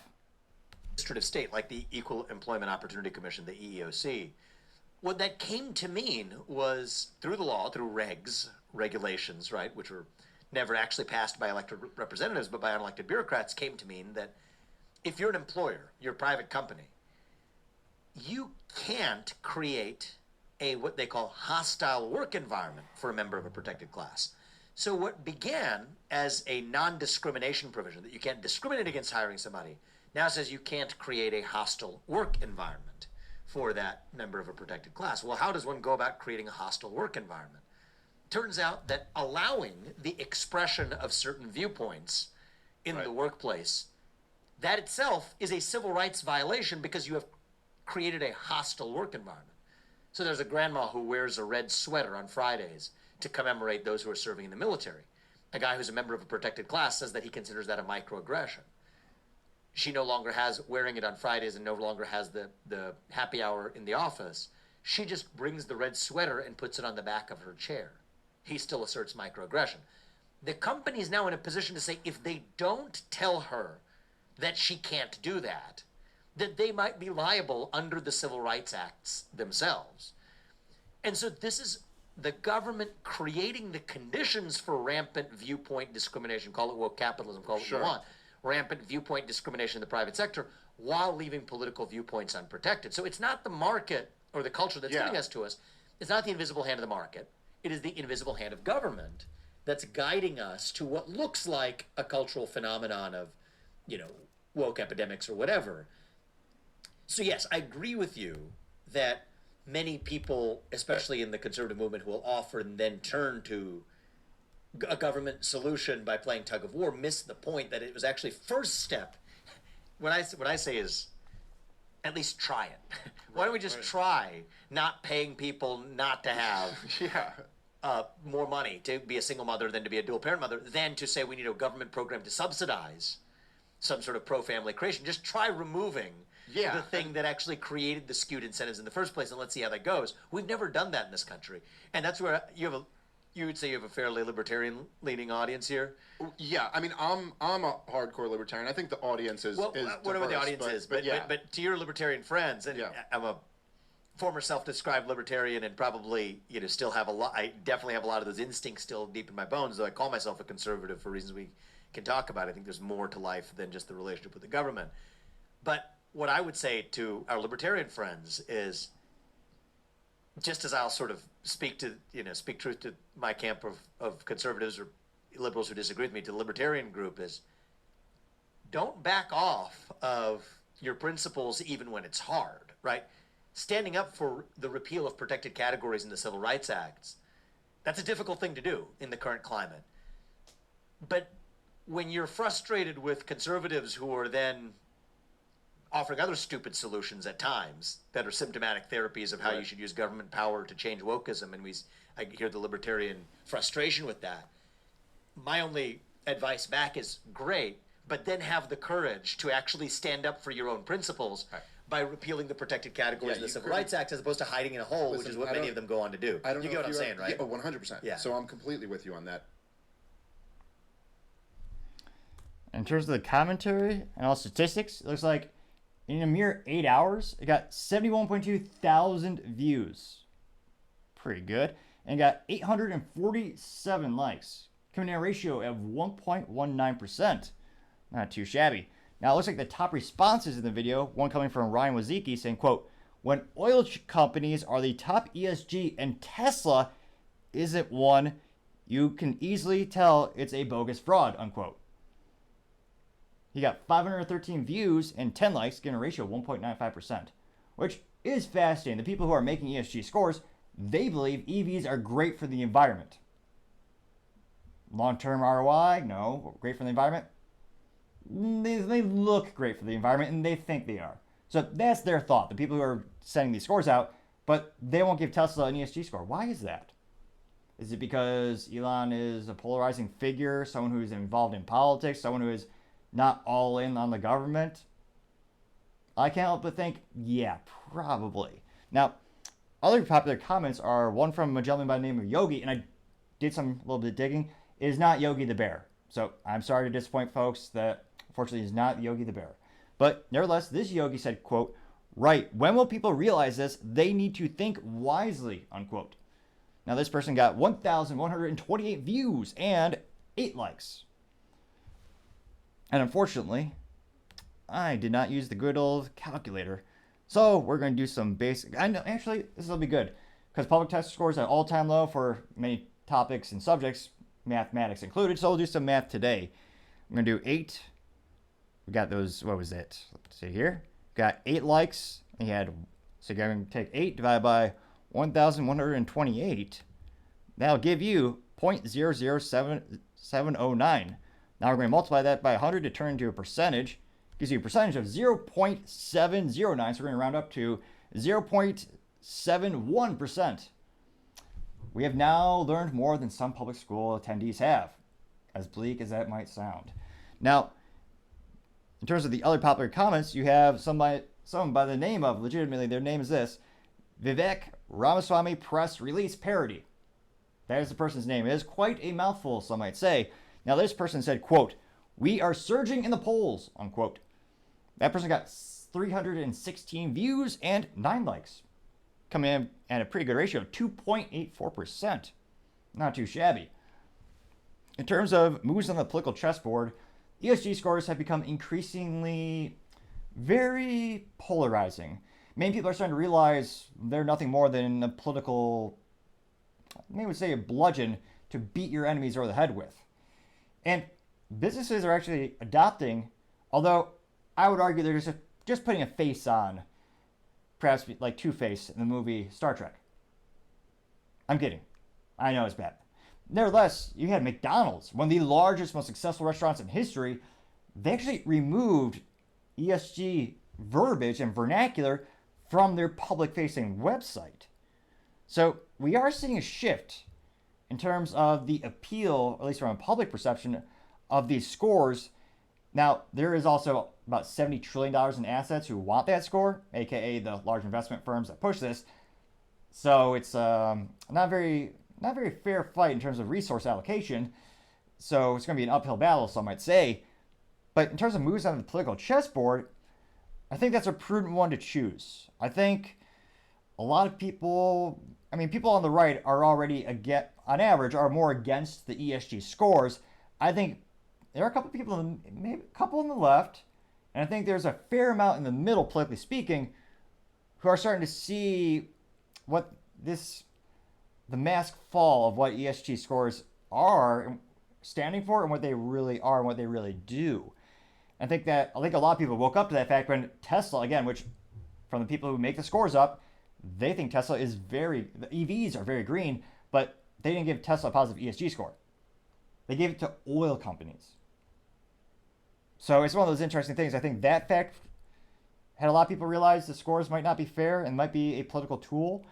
And I think this stance by Vivek, that'll be a good move on the political chessboard. I think that message will resonate with more people he's trying to win over to his camp as he's trying to ramp up his percentage and fight for the nominee for the Republican Party. But let me know in the comments, do you think this is a winning issue, so to say? Or do you think it's a waste of resources on his end? It's a waste of time to talk about it? Or do you think it'll actually hurt him in some way? It'll be interesting to see, but as I always say, time shall tell. Other interesting political news, you have the UAW Livestream from Shawn Fain on good old September 14th. Only now we'll have my charming personality and my commentary. And unlike that video, my comments will be left open. Unless YouTube censors it. In which case you can always reach me on Twitter, put it on at the Topping Show or at NICTOPPING. Nevertheless, the only time my comments have been disabled is when YouTube itself censored it. Ironically enough, when I had a video talking about censorship, that was actually the video title, and the others were about Bud Light. No other topics have they done that for. Interestingly enough, coincidence? No, I don't think so. Nevertheless, going to go to his live stream I know you've done right now. A lot. You've probably been all over this. Unless I fat thumb the keyboard and accidentally play that Twitter video again. So this is Mr. Shawn Fain, who again, he's the president of the United Auto Workers. And in terms of, I believe they have about 150 to 100 actually, I believe they have 147 current members as of we speak. Let me go ahead and I'll play this. And I think it gives a good little insight into the situation. And they do have good marketing. That graphic that they have roaring in is well done, well done. And again, I appreciate all comments, especially if you have suggestions how to make the show better. You want to because I'm looking for a software that will enable us to have the picture-in-picture during production. I tried a couple with the camera. I don't know if it's because it's a 4K camera or it's just not working right now and it crashes. So if you have suggestions, I appreciate the feedback. So as long as it's constructive, even if it's negative, I will read it. Without further ado. Oh, mistake number one. He didn't suit up. As all men should. Always suit up. It's a good rule of thumb. I'm only partially kidding. He is wearing what looks to be a windbreaker with the UAW, and he is in his office, which he has looks like a little camera, little selfie sticks, and he actually put up posters that says, UAW, stand up, end tears. But again, this is not the crying tears. No, they're actually people on the boycott, or rather, not boycott, in this case, the strike. They're actually smiling, having a good time. They're getting paid about $500 per week. It says end tiers. That's in regard to payment tiers specifically. And it says in smaller font, no more second-class workers. Now, without too much further ado. Good evening, UAW family. I'm going to be brief because time's of the essence. For the past 24 hours, we've been actively bargaining with Ford, General Motors, and Stellantis. Again, really quick note, Stellantis, they're the parent company, used to be on Fiat. They're a very large conglomerate similar to Volkswagen. Stellantis was a company that bought out Chrysler, which in itself owns Dodge and Jeep. And so now they're kind of a European company, but they went bankrupt in 2009, just like General Motors. But they I was going to say they rose back from the ashes, kind of. They're now European owned. But they did, nevertheless, rise back from the ashes. Or in this case, perhaps a more apt metaphor would be the crashed Plymouth Prowler, perhaps. Or PD Cruiser, famous Chrysler vehicle. For the first time in our union's history, we had all three companies bargaining right here at the Solidarity House, leading into the final hours of our strike deadline. We've been working hard trying to reach a deal for economic and social justice for our members. I'm sorry. I laughed there because he is a very apt politician in terms of key words that get people excited. Really, in politics, one of the key words people look for is social justice. It is a really big resonator, politically speaking, more on the left. And it means, kind of like in technology, what's the cloud? Social justice means a lot of different things to a lot of different people, but I'll let him further explain. We have been firm. We are committed to winning an agreement with the Big Three that reflects the incredible sacrifice and contributions UAW members have made to these companies. We've been open. The companies, the members, and the public know that what we've been fighting for. And we've been clear. Midnight on the evening of September 14th is a deadline. UAW family, that deadline is nearly here. Tonight, for the first time in our history, we will strike all three of the Big Three at once. We are using... Fact check there. False. Although, in his lifetime, sure. I believe the last time was about 80 years ago. It is a very rare occurrence, I'll give him that, to have simultaneous strikes with all the Big Three. The Big Three, of course, being GM, Chrysler, and Ford. A new strategy, the stand-up strike. We will call on select facilities, locals, or units to stand up and go on strike. Tonight, we call on 3 units to stand up and go on strike at midnight if we do not reach a tentative agreement in the next 2 hours. Now, this is a very interesting thing. I was wondering what's the downside or upside of a stand-up versus a traditional strike, or like a strike across all the brands. So if every single UAW member were to strike, what would that impact be versus this? I think this is an interesting, if you look at they of course disabled all the comments, which, of course, if you want to win people over to your side, allow conversations to happen. And again, as long as it's cordial, I think not everyone, but some people are open to listening to the other side. And that's how you gain hearts and minds, I think. First step is just starting a conversation. But in terms of affecting the business, you're going to shut down specific ones. That will cost them a lot less. The UAW has a fund of about $820 million to sustain a strike. So that way they're not going hungry, so to say. They have that big fund, and the people who are striking, they pay, I believe it's $500 per week, so that they still have an income while they're standing outside while they're striking. Which, of course, from a kind of a political strategy or chess move, it logistically makes sense. That way they don't have to sacrifice as much. They still have a income. I know it's not, depending on where you live, it's not a lot of money, or there are other variables, although $500 per week. $2,000 per month. Man, I wish I was making that much back then. Yeah. Depending if it's an entry-level job, that's actually pretty good. Again, everyone has different paths in their life, different careers, progressions. $500. Of course, that's before the government steals all of it, but ironically, the UAW votes for people and funds people who increase taxes. But I'm partially digress. We're calling on GM, Wentzville Assembly, Local 2250 in Region 4 to stand up and strike. We're calling on Stellantis, Toledo Assembly Complex, Local 12 in Region 2B to stand up and strike. And we're calling on Ford, Michigan Assembly Plant, Final Assembly and Paint only, Local 900 in Region 1A to stand up and strike. I believe that's the Bronco factory. These 3 units are being called to stand up and walk out on strike at midnight tonight. The locals that are not yet called to join the stand-up strike will continue working under an expired agreement. no contract extensions. Though the contract is expired, most of your contract is still in effect. Management cannot change terms and conditions of work in your workplace.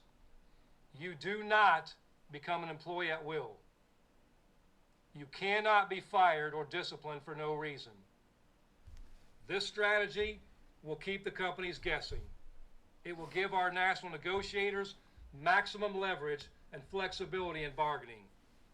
And if we need to go all out, we will. An interesting lack of transparency, not being very forthright. I guess, of course, people would argue the parent, or I was going to say the parent companies, the big three perhaps are doing the same thing with their negotiation tactics, but I don't know, I'm one of those folks where I think, I don't know, in terms of he's saying, trying to be mysterious, I mean, they've had their 10 demands for quite some time.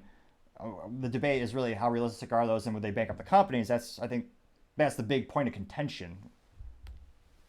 Everything is on the table. I encourage you to visit uaw.org/standup for everything you need to know about working under an expired contract. No matter what, all of us need to keep organizing. Rallies, protests, red shirt days, and community events. Now, that's not the best marketing since red shirts, pejoratively, you think of British people, like the turncoats or the British, and then communists, which some might say that's appropriate given their philosophies, but I partially digress. In terms of marketing, it's good because it's solidarity. They are all wearing similar attire, so it's good for the press and it's good for the brand. That makes sense, but it is interesting they chose red. We must show the companies you are ready to join the stand-up strike at a moment's notice. And we must show the... we already know that. I mean, every single survey when the UAW, they asked their members, will you be willing to strike? It was always in the high 90th percentile. So, I mean, I know this video is a little old, but it's one of those things where everyone knew that they were ready and willing to do it. But I guess his ideal is to further emphasize the point. World that our fight is a righteous fight. Again, tonight at midnight, GM Wentzville Assembly, Local 2250 in Region 4, Stellantis Toledo Assembly Complex, Local 12 in Region 2B, and Ford Michigan Assembly Plant, Final Assembly and Paint Only, Local 900 in Region 1A, will stand up and walk out on strike. The rest of us will keep organizing and support them on the picket line. If we strike tonight, I'll see you on the picket line at Michigan Assembly at midnight. Tomorrow, we'll be holding a mass rally at the UAW Ford Joint Trust Building in downtown Detroit at 4 p.m. We will show our strength and unity on the first day of this historic action. All options remain on the table. National leadership will determine the appropriate targets and timing for further stand-up strike action. This is our generation's defining moment. The money is there, the cause is righteous, the world is watching, and the UAW is ready to stand up. This is our defining moment. Thank you. I very much agree with him in regard that it is their defining moment. This will make or break the automotive companies. I agree with that sentiment. Very much so, actually. Now, interestingly enough, of course, unfortunately, I'm one of those people where I want as much data possible. If you work on the assembly plant floor, I want to hear about it. Let me know in the comments. I love to hear your experiences. What are your thoughts on this strategy? Now, interestingly enough, of course, they do not have the comments open.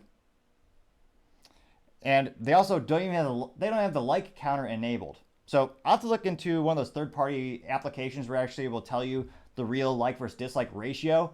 Now YouTube, in their censorship crusade, they got rid of the dislike button, or they got rid of the ability to see the dislike count, coincidentally, after the last presidential election. Or I'm sure that's a total coincidence. Now, this actually, they disabled the like button, so I don't know how many people like this. It could be 2 people. Could be 1,000. Could be, well, I was about to say it won't be more than the views. Could be 20,000. I don't know. That's also censored. Now, I was actually shocked. They do have the live stream comments open. Of course, I was too late to the game, so I could not contribute my incredibly cohesive thoughts, which I know everyone appreciates. That's kind of sarcasm there, because I know this is a divisive topic, though I appreciate all the correspondence as we learn about each other's perspective. Now, interestingly enough, from a strategy and political perspective, the comments were very much divided in terms of the strategy of only shutting down a couple areas of a couple plants. Now, in terms of overall support, people they voted for him to be the leader, and he seems to be very well beloved by the UAW members. And interestingly enough, not an insignificant amount of the comments were very negative, specifically to that strategy point. So a lot of people are saying, why not strike all at once? Why don't we do that?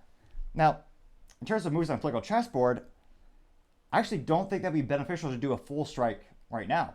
Even from Shawn Fain's perspective, I think from Shawn's perspective, his strategy is the apt one.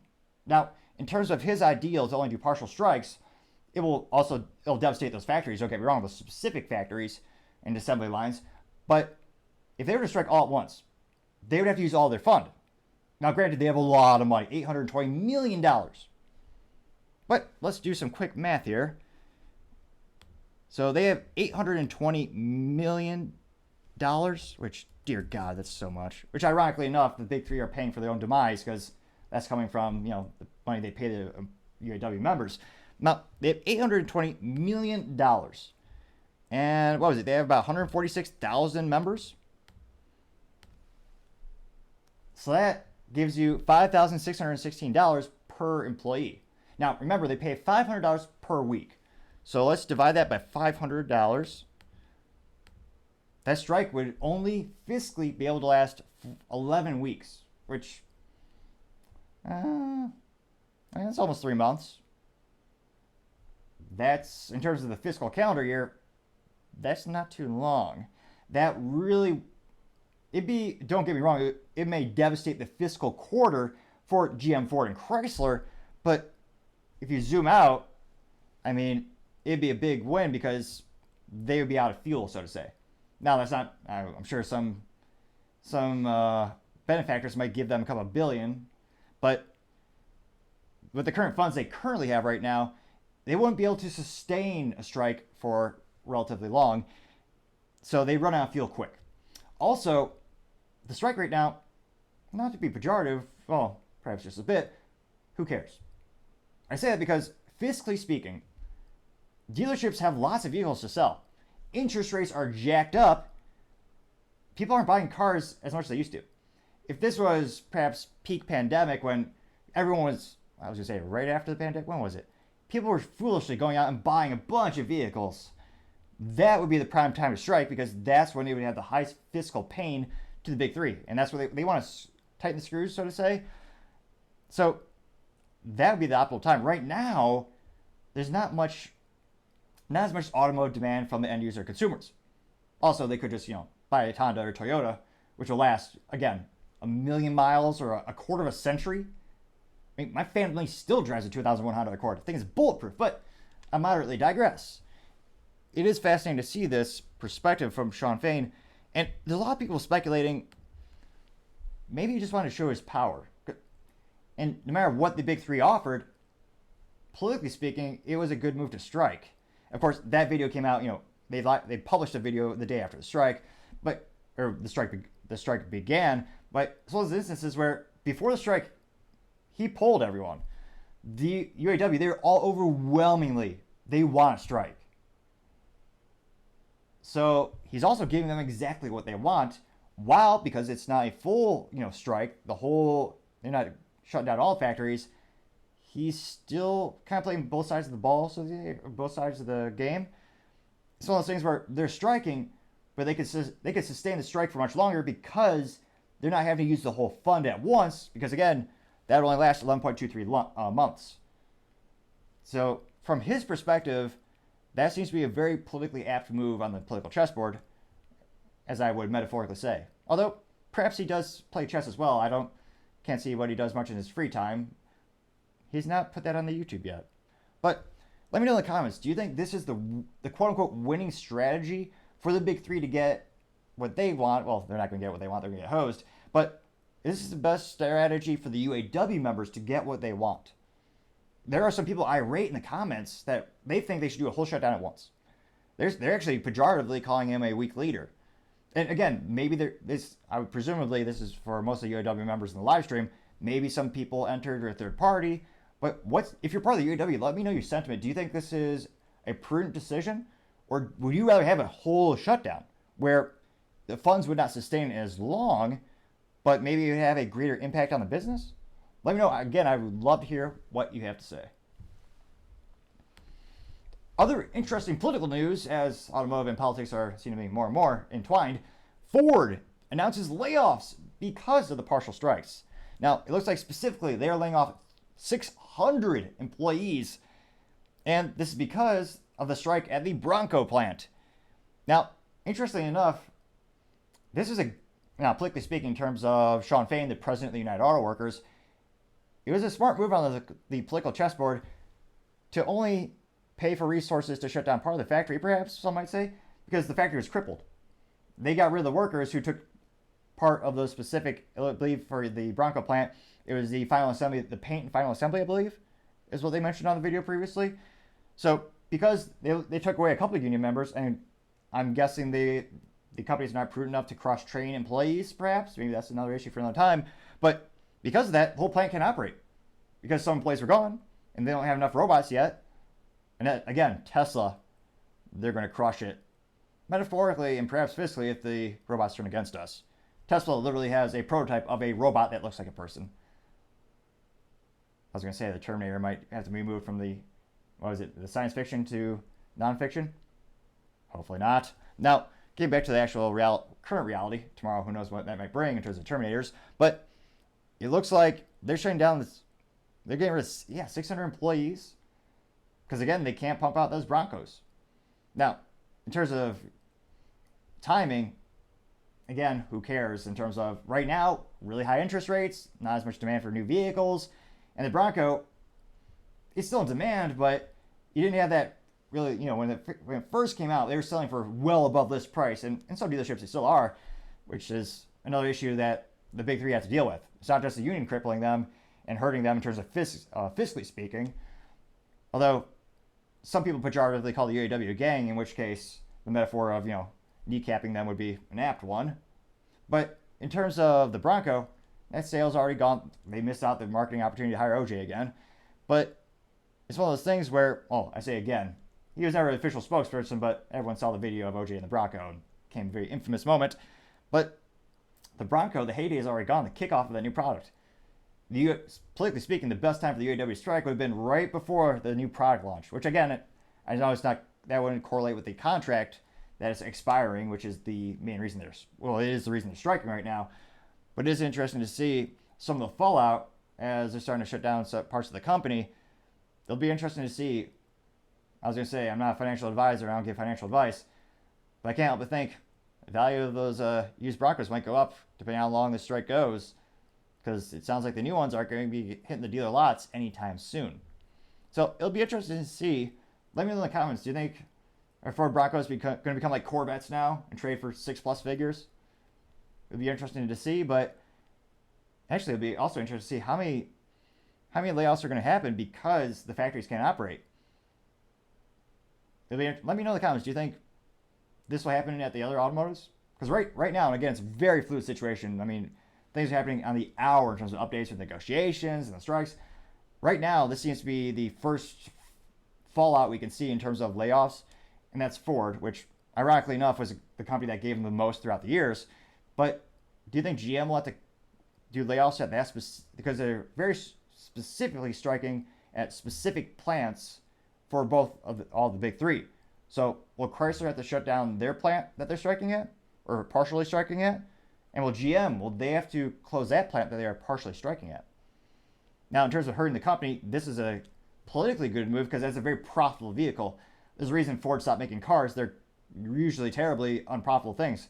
I mean, when I worked in the automotive industry, I remember Chevy used to lose dealerships would lose $436 for every Chevy Cruze they sold. It's terrible, but when you build closer to the price point and it's a economic entry level vehicle, that's what you do. And it's also one of those things where they would pray and hope they make money with financing, accessories, and the life cycle of the vehicle, where over time it'll need repairs, new parts. So in the beginning, it's more of a loss leader. So it'll be interesting to see in terms of choosing next strikes. Will they go after something like Cadillac or a assembly line of an SUV, which are much more profitable on average than cars? That's another interesting political move Shawn Fain will need to think about. He's the president of UAW. When he's thinking about where to put these strikes, where he can hurt the companies the most. It'll be interesting to see. Let me know. Do you think more layoffs will occur at those specific sites? Or will they be able to sustain a little bit longer? This is very quick, but it'll be interesting to see.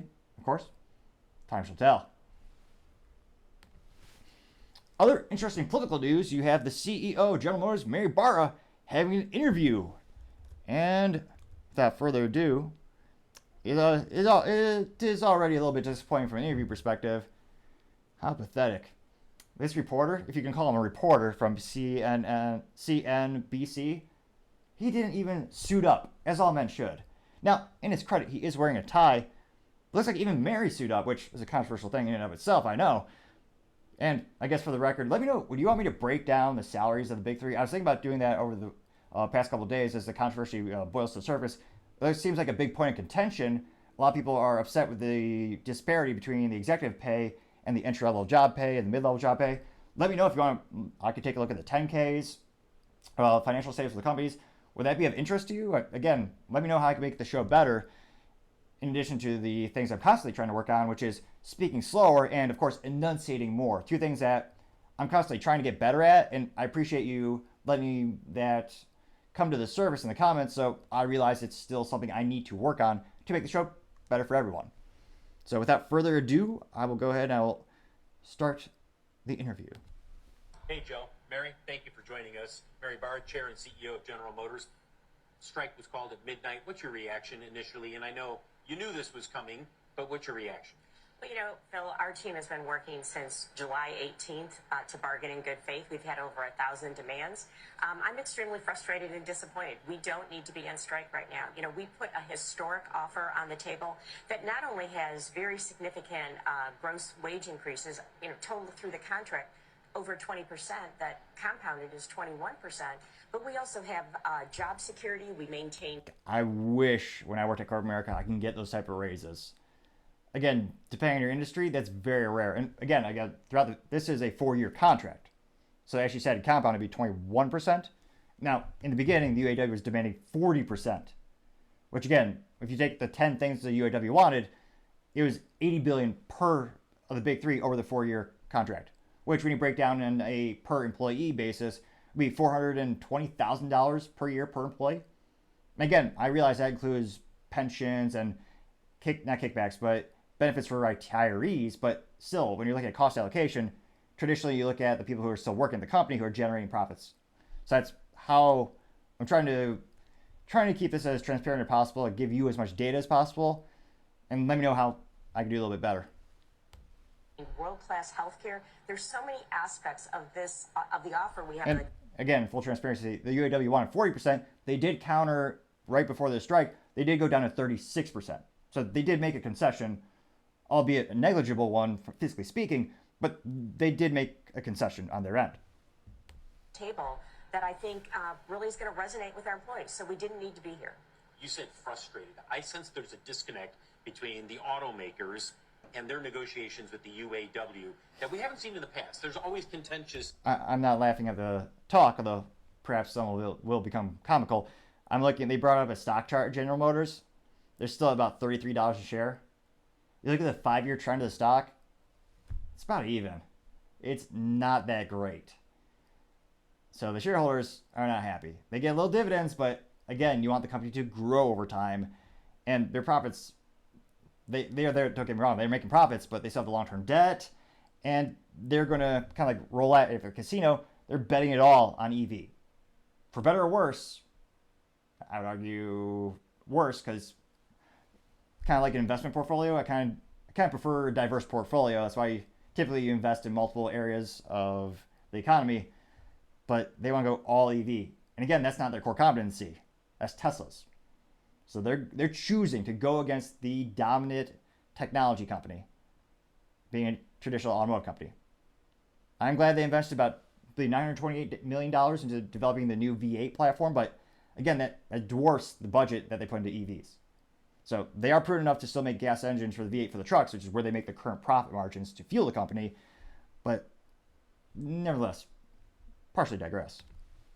Discussions during these things, and sometimes there's a strike, but something seems to be different this time around.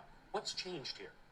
Well, every negotiation takes on, the personality of the leader who's running, from a UAW perspective, as well as what the situational issues are of the time. But, I think the key in any of this is to get to the table, talk through the issues. And that's what we've been working to do since this began. And again, we had over 1,000 demands. You've got to work through each one of those. That's part of the process. So we've been working very hard. We've been working to problem solve. I can't imagine how much of a pain that is for all those accountants. Don't get me wrong, this is their job, but imagine having 1,000 demands and trying to figure out the fiscal impact on the company over the 4 years of the contract. Hopefully they have someone in IT making a software to do that for them, but that's not an insignificant task. And we're going to continue to do that. We're there now and ready to keep going. You've made 4 offers. How many offers do you think it's going to take? And at 20%, how much higher can you go? Well, I think we have a very generous offer on the table right now. It's historic. From a wage increase perspective, it's the most significant offer we've had on the table in our 115-year history. So, I'm not going to bargain in the press, but, we need to get there fast because this is not good for our employees. It's not good for the communities, their families. And for every GM job, there's 6 other jobs in the economy that depend on us running. So we got to get back to work. If they start striking at other GM facilities, how much will that hurt the bottom line? How quickly will it hit the bottom line? Well, we're in the business of making cars, trucks, and crossovers. So it can, depending on the length in which plants, it can have an immediate effect. They better have accountants on that right now.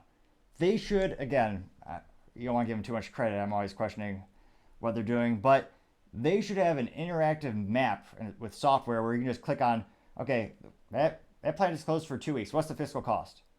They better have that because they're going to need it. I suspect this strike will go on for quite some time. I'm guessing it'll take 10 offers, but it might make more. There's a lot of unknowns, of course. But we've been through this before. We've been through COVID. We've been through the semiconductor. We've got an incredible team who's been preparing. We're ready. We're going to do what's right. But this is not going to be positive from an industry perspective or for GM. All of your plants, to a certain extent, are interconnected. Even though these are final assembly, Wentzville, what happens in Wentzville doesn't happen in a silo. And so the question becomes, if other plants are hit, and I'm talking separate from an engine and transmission that feeds all the plants, is there a ripple-on effect in terms of it adds to the complexity of managing the situation? Absolutely. Because, a lot of our assembly plants also have contiguous stamping plants that may serve other plants. So, we've worked to have a very efficient manufacturing network. So, yes, even one plant is going to start to have impact. Any chance we see a change in production? Separate, obviously, Wentzville's not in production right now, but any sense that production, while it continues at the other plants, does it change? We'll evaluate that. The team has already been looking at that, and we'll continue to do that and be very responsive. Our team knows how to manage this. 4 years ago, you went through this, but as I mentioned earlier, this does seem a little bit different.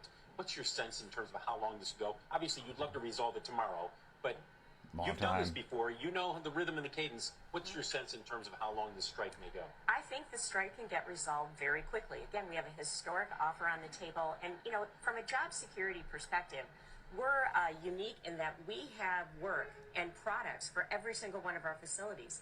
About more than 2 years ago, as we started to really plan the EV transformation, we made sure we had work for everyone. It's one of the reasons we designed in-house power units, and we've already started to allocate power units to our internal combustion engine plants. So this is something we've been working on for a long time to make sure we can bring everyone along. I think our GM team members who are represented have told me time and time again, job security is very important to them. How you get job security is making sure you have beautifully designed car, trucks, and crossovers that people want to buy, and we have those right now. All of our vehicles are in strong demand, both our ICE portfolio and our EV portfolio. So we got to get back to work so we don't lose ground. I know you've been in touch with the White House. They're taking an active interest in what's happening here.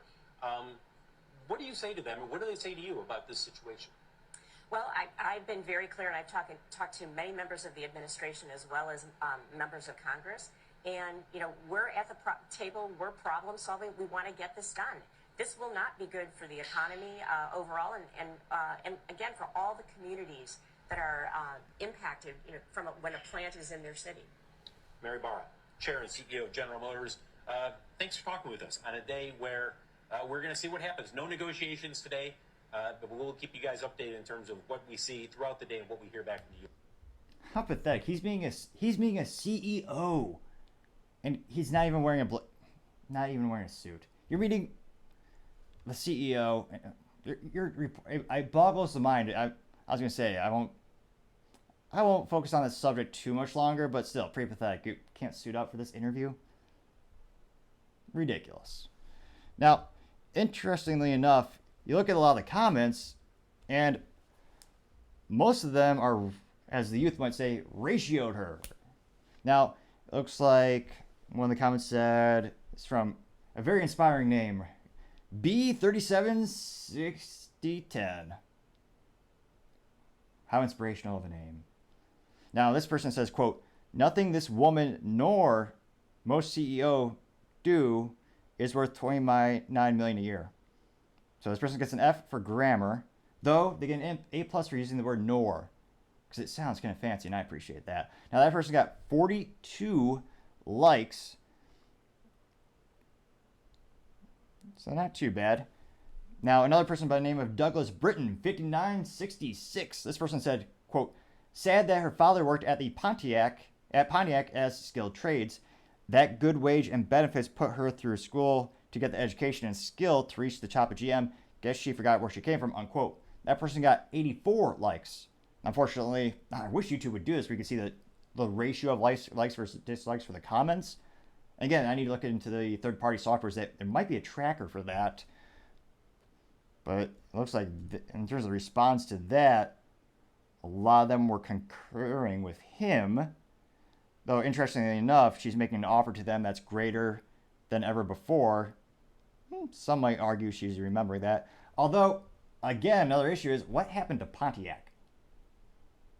They died. Well, I would also blame them for killing awesome products like the Pontiac GTO, the Firebird, and they made it kind of a plain cookie-cutter brand, just slapped different badges on it. So there are many reasons, but one of the reasons GM drastically trimmed all their products in terms of the brands is because of the 2009 bankruptcy. They got rid of a lot of great brands that people loved.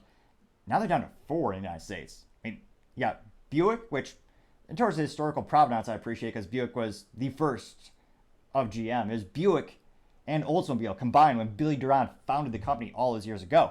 But nevertheless, the current lineup is Buick, Cadillac, GMC, and Chevrolet. Although, ironically enough, Chevrolet, people like to say, things about Americana. Chevrolet, apple pie, and baseball. Although Chevrolet is named after a Frenchman who was a race car driver. Though, interestingly enough, that's how Billy Durant he got kicked out from bankruptcy, teamed up with a French race car driver by the name of Louis Chevrolet. They actually started building cars to consumers, built that up so big, he bought GM back. So a very inspirational story, although sad ending, they went bankrupt again, and allegedly the last time we seen in public was managing a bowling alley. So unfortunately, not a happy ending, but a good mid-story. Another one, top of the results, says Joshua 9828. This person says, quote, GM should have taken these negotiations more seriously weeks ago instead of waiting until the last few days, unquote. That person got 138 likes. Though, interestingly enough, it sounds like the negotiations were going back and forth for quite some time. Though, contradictory reports as well, you also had the interesting lawsuits. Specifically, I believe it was GM and Chrysler, where the UAW was complaining that they weren't getting back to them quickly enough. So it'd be interesting to see the data. I wish there was, let me know if you have an article that gives you maybe a text message thread or some reference points where we could find out when did GM get these 1,000 asks from the UAW in terms of time frequency. Was that all the last minute, or I think there's a disconnect in terms of, well, when did they really start negotiating? The offer was months ago. So again, more data, the better. Let me know if you have additional data so I can review and then further report upon. Again, trying to enunciate more. In theory, getting better each time. Now, another person says, by the name of the Tonus, says, quote, "This is like secession, scripted, trying to get out ahead of the rest of negative press. It's an absolute theater. Go workers," unquote. Now, this person got 100 likes. So it looks like overall, interesting, and yeah, it looks like overall the comments are not so pleased. So it'll be interesting to see. Let me see here.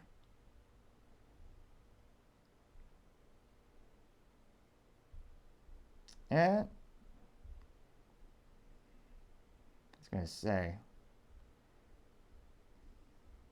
I was gonna say there's not very. You know, it's bad when I'm scrolling trying to find a popular comment or a positive comment, and it is quite difficult to say the least. Not too similar from some of my videos. Nevertheless, I always appreciate the feedback as long as it's constructive, and of course, more data the better. So it'll be interesting to see, will the sentiment change? It is fascinating to see the difference. Maybe it's the audience, or be interesting in the demographics of people who watch YouTube versus LinkedIn versus Facebook. It seems like you do see some differences on LinkedIn. I did some polls, and it seemed like the comments were, I want to say maybe 60-40 ratio of more people supporting the company versus the UAW. Then on Facebook, it seemed about 50-50. Now, granted, this is a very specific video, but it'd be interesting to see what are the variables that may contribute to the different perspectives. Again, more data the better. Maybe I'll be able to find it. I'll have to take a look. Other interesting political news, you have Ford CEO Jim Farley on the UAW proposal. This interview from 9/14. And again, it's so disappointing. No relation to Chris Farley. Well, maybe they'll have to do the DNA test. You never know. So this is from CNBC television. Without too much further ado. Now is Ford CEO Jim Farley with our own Phil LeBeau. Phil? John, thank you very much. The same lazy bastard? Pardon the French, but again, a reporter from CNBC. Have they never seen a suit in their life? This gentleman did not suit up, as every man should. The CEO of Ford, he has a blazer on, pretty nice blazer, and a button up. He's suited up. CNBC, how low are your standards? He has a tie. He gets some credit. But you're meeting one of the most powerful CEOs in the world, and you can't throw a blazer on. You can't suit up. Needless to say, this interview, we're off to a bad start in my books. I'm only moderately kidding. Or am I? Time shall tell. I might reveal later. But without further ado. Jim, we're a little over 7 hours away from the strike deadline. Where do things stand? You've made your most... Again, this was published after the strike began, so I do understand the data is a little stale in that regard, but it is interesting, I still think, to hear his perspective. With recent offer, what have you heard back from the UAW? Okay, this is kind of funny, though. Now, again, hindsight's 2020. Kind of ironically hilarious. He's standing in front of a Ford Bronco. Now, I don't know how clever Shawn Fain is, the president of the United Auto Workers, but that would be kind of funny if he chose to shut down the Ford Bronco plant, or rather to do a partial strike at that plant, which subsequently caused some layoffs and the plant to be demised for temporarily. If he did that just because he was in front of a Bronco, let me know in the comments, did he do that? That'd be kind of politically clever. I would give him some kudos for that, which is perhaps a dated reference. Kudos used to be a candy bar back in the day. Fun fact. Well, everyone imagines we're in some room squirreled away doing this final negotiation, and that's what we would love for the last 2 weeks, but nothing's going on. We've received no counteroffer from Shawn Fain in the UAW. Nothing at all? No. How frustrated are you with this situation? Well, we've never seen it before. In 80 years, we've always been able to work through these differences. Now, in terms of feedback, and again, no matter where you are, if you're from the UAW, if you're from GM Corporate or Ford Corporate, I love hearing more data, more experiences, because it helps make these videos more interesting, and more data the better. Now, it is interesting that this is the first time in, I believe, like 80 years, you have all three being struck upon at once. So the UAW is not only just striking at Ford, but also GM and Chrysler. Well, now Stellantis, because of the subsequent bankruptcy in 2009, which some would say contributed because of the high UAW cost of labor. But nevertheless, it is interesting that they are all three striking simultaneously. And historically speaking, Ford overwhelmingly has given more to the UAW than GM or Chrysler, Stellantis. Ford actually has more employees who are UAW members than the other two, and they manufacture more vehicles here. Although ironically enough, you look at the top 10 most American vehicles by percentage of parts made in the USA and the assembly point, the top 10 are Tesla, Acura, Honda, I believe Kia. I think GM is the first, GM or Lincoln are the first American brand, but it's like the top 15. The top 10 are ironically, Tesla, and then Japanese companies, which some might argue they're becoming more and more American as they make more cars here and they employ lots of great workers. But moderately digress. Because we're always on the side of labor at Ford. We have the highest UAW headcount. We have more people than anyone, build more vehicles. We've never seen anything like this. It's frustrating because many of our team members have negotiated successfully on non-economic issues with the national negotiators. But somehow when we get to these marquee money issues, everything stops. And it's a mystery. We've been putting contracts and negotiating with ourselves since the 29th for 2 weeks. And we still have not had any kind of counteroffer for all those major things. And we're on the eve of one of the largest strikes in our history. Do you believe Shawn Fain is truly negotiating in good faith, or you think this is a case of he's not even giving you a counteroffer here? He's made it a decision, we're going on strike.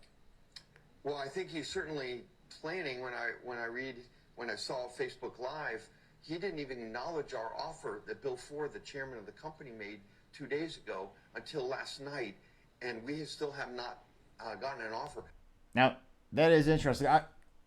Given all the data we currently have, I think they want us. I think Shawn Fain was never going to accept any offer because, again, the members voted in the 90th percentile in multiple UAW, because, again, there's groups throughout the United States for different plants. They overwhelmingly supported that they were in favor of a strike, unless they got the 10 things they wanted, which would be, again, $80 billion per manufacturer. So $80 billion for Ford, $80 billion for Chrysler, $80 billion for Ford. Again, General Motors, brain fart, so to say, over the course of the 4-year contract, which would cost per employee per year $420,000, which again is in no way feasible. I don't know what Shawn Fain is doing, but he's not negotiating this contract with us as it expires. But I know he's busy planning a strike. We don't want it. I know he thinks this will be a historic strike with all three plants. That's what he wants. Make history, I suspect. All three companies. But we want to make history with a historic deal. We have talked with people familiar with their plans in terms of what they might announce tonight. Livonia, your transmission plant, really the bread and butter in terms of putting the engines and the vehicles, everything together. That's going to be hit, according to what we understand. What would that do? What kind of chaos would that cause for your manufacturing? It's enormous. For a engine, transmission, or stamping plant, all the downstream assembly plants would be affected within hours or days. And what politically good move by Shawn Fain. You cripple that plant, you don't have to strike at the other plants. They're all going to be inoperable, basically. So in terms of moves on the political chessboard, Shawn Fain made a good move.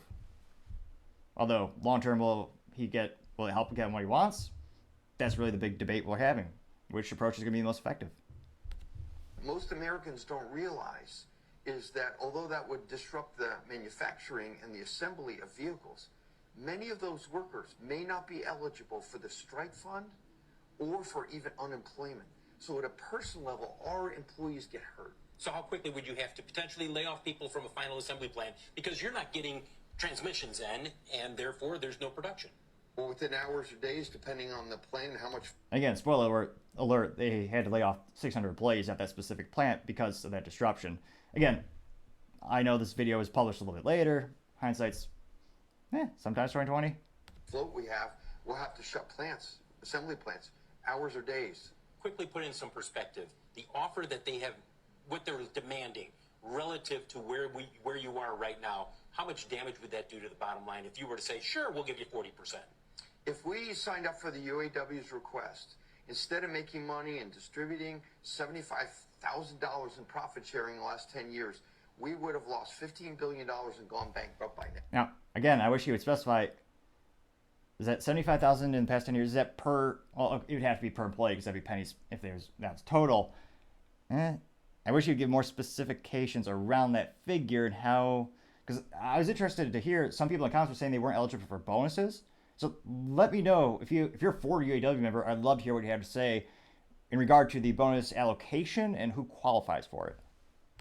Now, the average pay would be nearly $300,000 fully fringed for. Well, he's wrong. It'd be $420,000, but I digress. Or perhaps he's talking about two employees. The other would go to the retirees and the medical benefits for the retirees. 4-day work. Again, give us more data and statistics. I know there's a finite amount of time when you're doing these interviews, but still, you kind of know me. More data, the better. Work week. There is no way. Per UAW employee. Yeah, this is our fully tenured school teacher in the U.S. makes $66,000. Someone from the military or fireman makes mid-50,000. This is 4 or 5 times, 6 times what they make. There's no way we can be sustainable as a company. Now again, he's using emotional rhetoric to respond, using teachers and military. That's apples to oranges. In this particular instance, we're talking about the automotive industry. I don't care about the military comparison between these industries. What he should do, be a more apt approach, mention Toyota, mention Tesla. In your 10Ks, when you're talking to the shareholders, who you think your biggest competitor is, use those figures.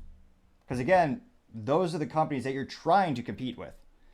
Many would debate you probably can't, given Tesla has a big lead, a lot of technical engineering resources there, and the Ford Mustang E-Mach, terrible name, just bastardized the original great Mustang, which is still made, thankfully, with a V8 and 3 pedals, manual transmission, as all cars should. But again, let me know in the comments, he should just use, do you think, am I right? Should he just use, compare it to a Tesla salary, which again will be a little skewed because they get stock, but compare it to a Honda salary, a Kia salary of an assembly worker. Compare it to the competition that you're trying to beat. That would have been a better, they have that data. That would have been a better comparison, I think. That's why we put our proposal in 2 weeks ago to say, look, you want us to choose bankruptcy over supporting our workers? Here's our proposal. Let's work through this. We've heard nothing. Last question. How worried are you that this could be an extended strike? Worried, but we're prepared.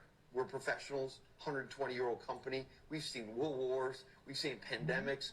We're prepared. My team is fantastic, but it's not necessary. We still have a few hours to go. Let's go. Let's get a historic deal done. And it is one of those things where, fascinating enough, Ford is the only American automobile company to never declare bankruptcy and still be around. Well, I guess kind of makes sense. GM, bankrupt, 2009. Well, I believe 3 or 4 times now. Jeez Louise. Yeah, they've gone bankrupt quite a few times. The most modern bankruptcy for General Motors, you have to specify, that was 2009. Chrysler, again, they went bankrupt so bad, European companies bought them out. They went bankrupt just like GM in 2009. So Ford has had some hard times, and it will be interesting to see. I think it's going to be I think there are many reasons it's going to be a long strike, partially because I think that's what Shawn Fain wants, and it's also what the union wants, because they're saying they're in favor of a strike. I should specify. I don't think they've done a duration poll yet, but again, he's Shawn Fain, the president of the United Auto Workers. I think they're doing partial shutdowns where they're not shutting down every single UAW employee. They're not all striking at once. They're doing partial shutdowns because they can have a longer negative impact on the big three. They have that $820 million fund that they use for strikes. And again, each member, I believe, receives $500 per week of strike. If they were to all strike at once, they'd only be able to have that strike sustain 11.2 months before they'd ask for additional assistance from family, friends, and what have you, or get a job at another automotive company. So I suspect they're going to do the partial strikes because they can sustain those for much longer. And I should perhaps do those calculations. I need more data on the number of employees that are currently striking. I think it was about 13,000 last article I saw. And again, this is a very fluid situation. It's changing by the hour, seemingly with negotiations and strikes. So maybe let me know in the comments. Maybe I should get some ballpark numbers. But of course, a 13,000 employee strike is much lesser than, or fewer than, a 147,000 worker strike. So they can sustain these partial strikes for obviously an infinitely greater amount of time. So it'll be interesting to see if this approach is the most positive one for the UAW to get what they want, or will it be a breaking point for the big three? Will they just continue? Will they just go out and hire? Well, they are pejoratively called scabs. I prefer band-aids because I think it's a more appropriate term for those workers that cross those picket lines. Do you think that might be a long-term solution? Now, in terms of the comments, and I wish YouTube was more transparent. Of course, they censor more things than the government these days. The video within one day got 52,000 views and 245 likes. Unfortunately, YouTube, in a disgusting act of censorship, we don't know the dislike. I need to look at a reputable third party where they have analytics where they will measure that for you. So they got pretty good audience. And it looks like some of the top responses, one is from someone by the name of John Krebs, 1999. This gentleman said, quote, "I am UAW for John Deere. I was involved in the 2021 strike. The company was singing a similar song about how paying us fairly would result in bankruptcy. The contract we signed was worth $3.5 billion. In 2022, Deere roughly made $7.1 billion in profits. Currently, for 2023, they made $10 billion profit. The big three will be just fine, paying their workers a decent wage. Perhaps Ford should focus on increasing quality, eliminating dealership price gouging, and improving delivery times. That will make up for the pennies they might lose on keeping a sustainable workforce," unquote. Now, again, there's a big delta between what did they get? They got $3.5 billion. The UAW wants $80 billion. So $3.5 billion to $80 billion. And John Deere, they're also not doing so great in terms of global economy, in terms of competition. Case New Holland, which is more often than not known as Case, they're going exponentially. And actually, now that I think about it, I believe they should be part of the UAW because Case, I believe, is owned by Fiat, which again is the parent company behind Stellantis. So it'll be interesting to see what the cost comparison is, but John Deere has more and more competition as each day goes by. It'll be interesting to see what the long-term plan is. Also, another thing farmers don't like about John Deere, they are also one of those people that they don't like you to be able to repair your own vehicles. Well, in this case, farm equipment. It's kind of like an iPhone. They're very much locking it down, so you have to pay exorbitant fees for them to fix it for you. But another topic for another time, perhaps. You also have somebody by the name of Clara22123. Very inspirational of a name. Almost as silly as someone calling someone like Topping. Ridiculous. Oh wait. Partially digress. Now, in all seriousness, she says, quote, "Making money should be a routine." What? Jeez Louise. Grammar, folks. It's lost the art. Although we keep paying public schools more and more money every year. Oh, interesting. Nevertheless, Clara attempts to say, quote, "Making money should be a routine. A weak dollar can signal a weak economic downturn, making me to ponder on what are the best possible ways to hedge against inflation. And I've overheard people saying inflation is a money eater, thus worried about my savings. My savings are around $200K, especially now I've retired," unquote. That's all. Yeah, looks like a couple, long. That's all one sentence? Jeez Louise. Yes, she got 103 likes. Inflation is, as I believe a wise man once said, the whole quote, "You lose me at the moment," but I believe Reagan was the gentleman who said, "Inflation is the quiet thief that's all around and constantly a threat to everyone." It's true. It literally eviscerates your savings. You used to be able to actually get money to put money in a savings account at a bank. They actually pay you a pretty good percentage where you could actually hedge inflation, aka you could beat the amount of inflation every year.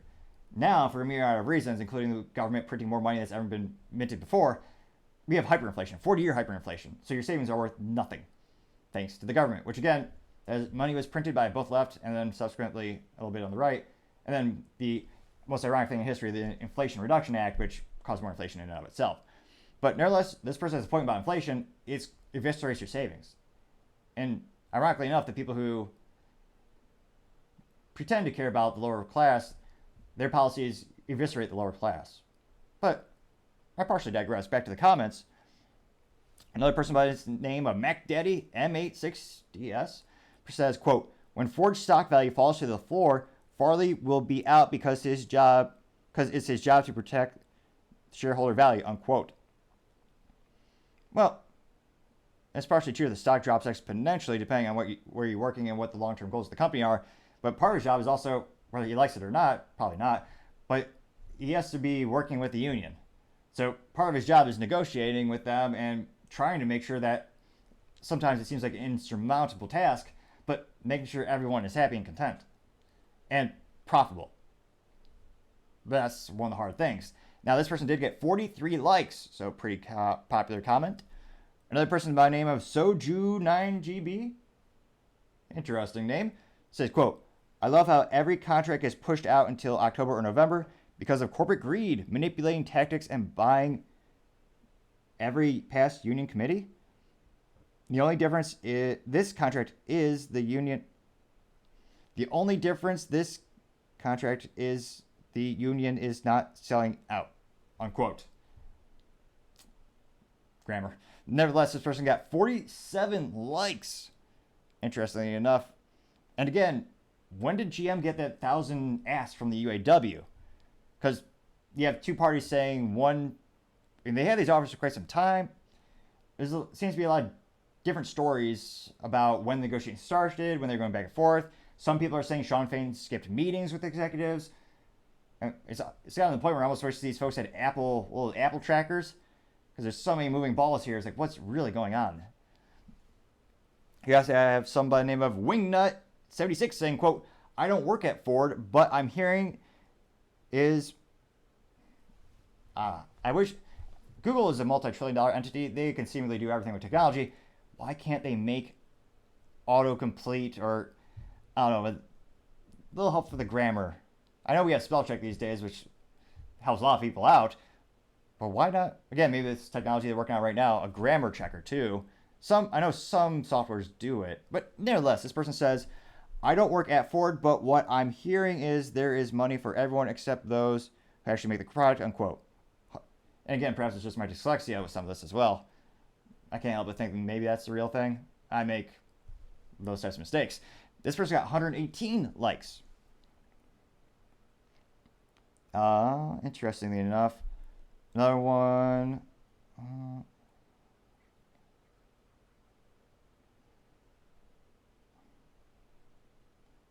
Trying to see another popular comment here.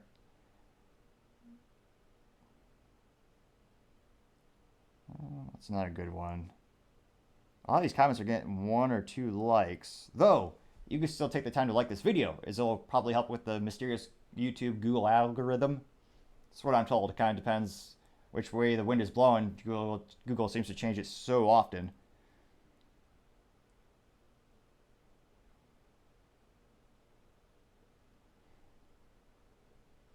Somebody by the name of Create Your Worth, which interestingly has a Fox body Mustang in the profile, or Create Your Worth. This person says, quote, most people that want the 40% have never read the income statement from Ford or any business. If you do read the financial reports, you will see that the big three have slowly been earning less net profit. People see the gross profits as record-breaking, but the net is what is killing these companies. People fail to see the bottom line after everyone is paid has been shrinking for years. If you gave into the 40% demand and 32-hour work week, say goodbye to Ford and others. Good luck. You read it here first. Now, interestingly enough, that was one of the few contrarian comments, and that person got 2 likes. So, not all too popular. Looks like, let's see. Not a single person appropriately calling out the reporter for a lack of a suit, though. Come on. Again, I'm no fashion guru or fashion police. I just know every man looks better suited up. Now, let me know in the comments. Historically, Ford has given the most in comparison to all of these companies. Now, do you think they will be the first to accept a new contract? Or do you think they're striking for the sake of striking? Again, everyone keeps saying it's a historic moment because it is. These companies are changing in many ways. They are pivoting to EV, which inherently will mean less UAW jobs. Now, overall, I think kind of like when you have main disruptive technologies, jobs usually, some specific job titles go away, but the number of jobs kind of seems the same because they create new jobs.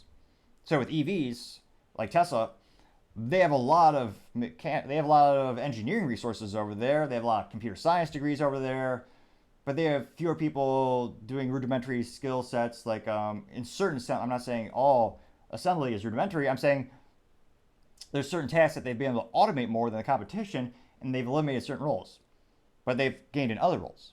So it will be interesting to see which of the big three comes to an agreement first. But given all the information we currently have and the kind of the climate and the comments I see from everyone and the sentiment you hear from the UAW, I think it's going to be a long strike. How long? That's a real multi-billion-dollar question. I was going to say $1 million, quite literally the billion-dollar question. And how much can they give before they are hindered in terms of their abilities to reinvest in the companies and to transition the companies to EV and all the new fancy tech? Heck, if it was up to me, they'd all be making great V8 stick-shift vehicles. But that's just my 3 cents. It used to be 2 cents, but 40-year hyperinflation, gotta go 3 cents. Should be 4 cents, but I'm a generous man. Granted, it is still free to click the subscribe button. I know it's a high, lofty goal, but trying to get to 4,000 subscribers by the end of September, and I greatly appreciate your comments as well. Other interesting political news, you have Vivek firing 1 million federal employee tweet, getting 441 views in 2 days. And my apologies, I know it's Vivek, but partially just reminisces about his earlier rap career where he's known as Vivek, which, again, he should definitely, that might help him in the polls and connect with the youth more. A little bit of the rap music, some might say.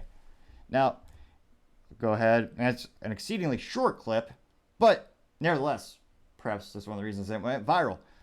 So, in the text that he has prior to his clip on the Twitter, now known as the X, let me know in the comments, does anyone call that in real life? Does anyone actually use the term X when they converse with humans to talk about the platform?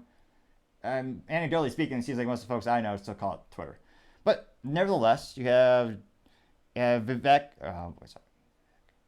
Vivek. Again, practice makes perfect in theory. I'd like to think I'm getting better at some of these things. Let me know in the comments if you think I have, or granted, I still have work to do. Nevertheless, Vivek says, quote, "We will fire 1 million federal employees in 2025. Meanwhile, there are over 8 million job openings in America right now." And without further ado, and of course, he had the common decency and the wardrobe fortitude to suit up, because you always look better. Now that I think about it, perhaps I should start a suit company for an additional business. And large-scale mass layoffs are absolutely what we will bring to the DC bureaucracy, both because it is necessary and it is sanctioned by the law of the United States of America. That is powerful words. Hopefully he doesn't visit Dallas, Texas. The last politician and president who tried to shrink the government, it didn't end so well for him. Though I'm sure it was just that random person that went after him. Of course. For the record, I do love life. Now, in terms of the feedback, and again, within 2 days, I got 441.6 thousand views and 6,865 likes. And I know public schools are all-time low in terms of their proficiencies and their test scores, so we'll do a bit of math here today. So 6,865 divided by 441,600, that gives us 0.0155. Now we're going to turn that into a percentage, multiply that by 100, and we get a percentage of 1.55. Or, if you feel ambitious, depending on where you are around in the decimal system, you could actually go to 1.6 if you feel so inclined. We've now done more education than some public sector schools, which is saying something. But in all seriousness, well, partial seriousness, I digress. Going on to the comments and the feedback, you have someone by the name of Propaganda Sniper X. Now this person says, quote, we're 33 trillion in debt. Vivek Ramaswamy is 99.99 accurate in this statement that the federal government is 63.4% up to 75% overstaffed. Mostly jobs created for friends and family members of elected politicians and appointed officials. The cut in payroll dollars, staff headcount, and contract employees are necessary to reach equilibrium. That person got 3,390 views and 50 likes, coming in at 1.47% like ratio. Now, it is ridiculous to think how bloated and how large the government has grown since the founding fathers first thought of the greatest nation and wrote the most perfect documents in history. Some might argue only second to the Ten Commandments. The Constitution and the Bill of Rights is the ones I know I have to specify because less Americans actually know about these sacred documents, which is quite concerning. But the government has literally millions of employees. And there's a lot of fat you could trim, so to say. Now, the issue with this statement is he's not going to get those votes. Now, granted, he's a Republican or he's running for the Republican nominee, so he's probably not going to get any public sector votes from the federal government since, in terms of just being selfish if you're a government federal worker, would you rather vote for the person who's going to exponentially increase your budget and give you lots of monies, or the person who wants to be more fiscally responsible and cut the budget? Now, don't get me wrong. I know Republicans are very disappointing when they actually get in office. They sometimes rarely cut budgets, depending on where, local versus federal, where have you. Sometimes they do. They need to do more, though. My 3 cents.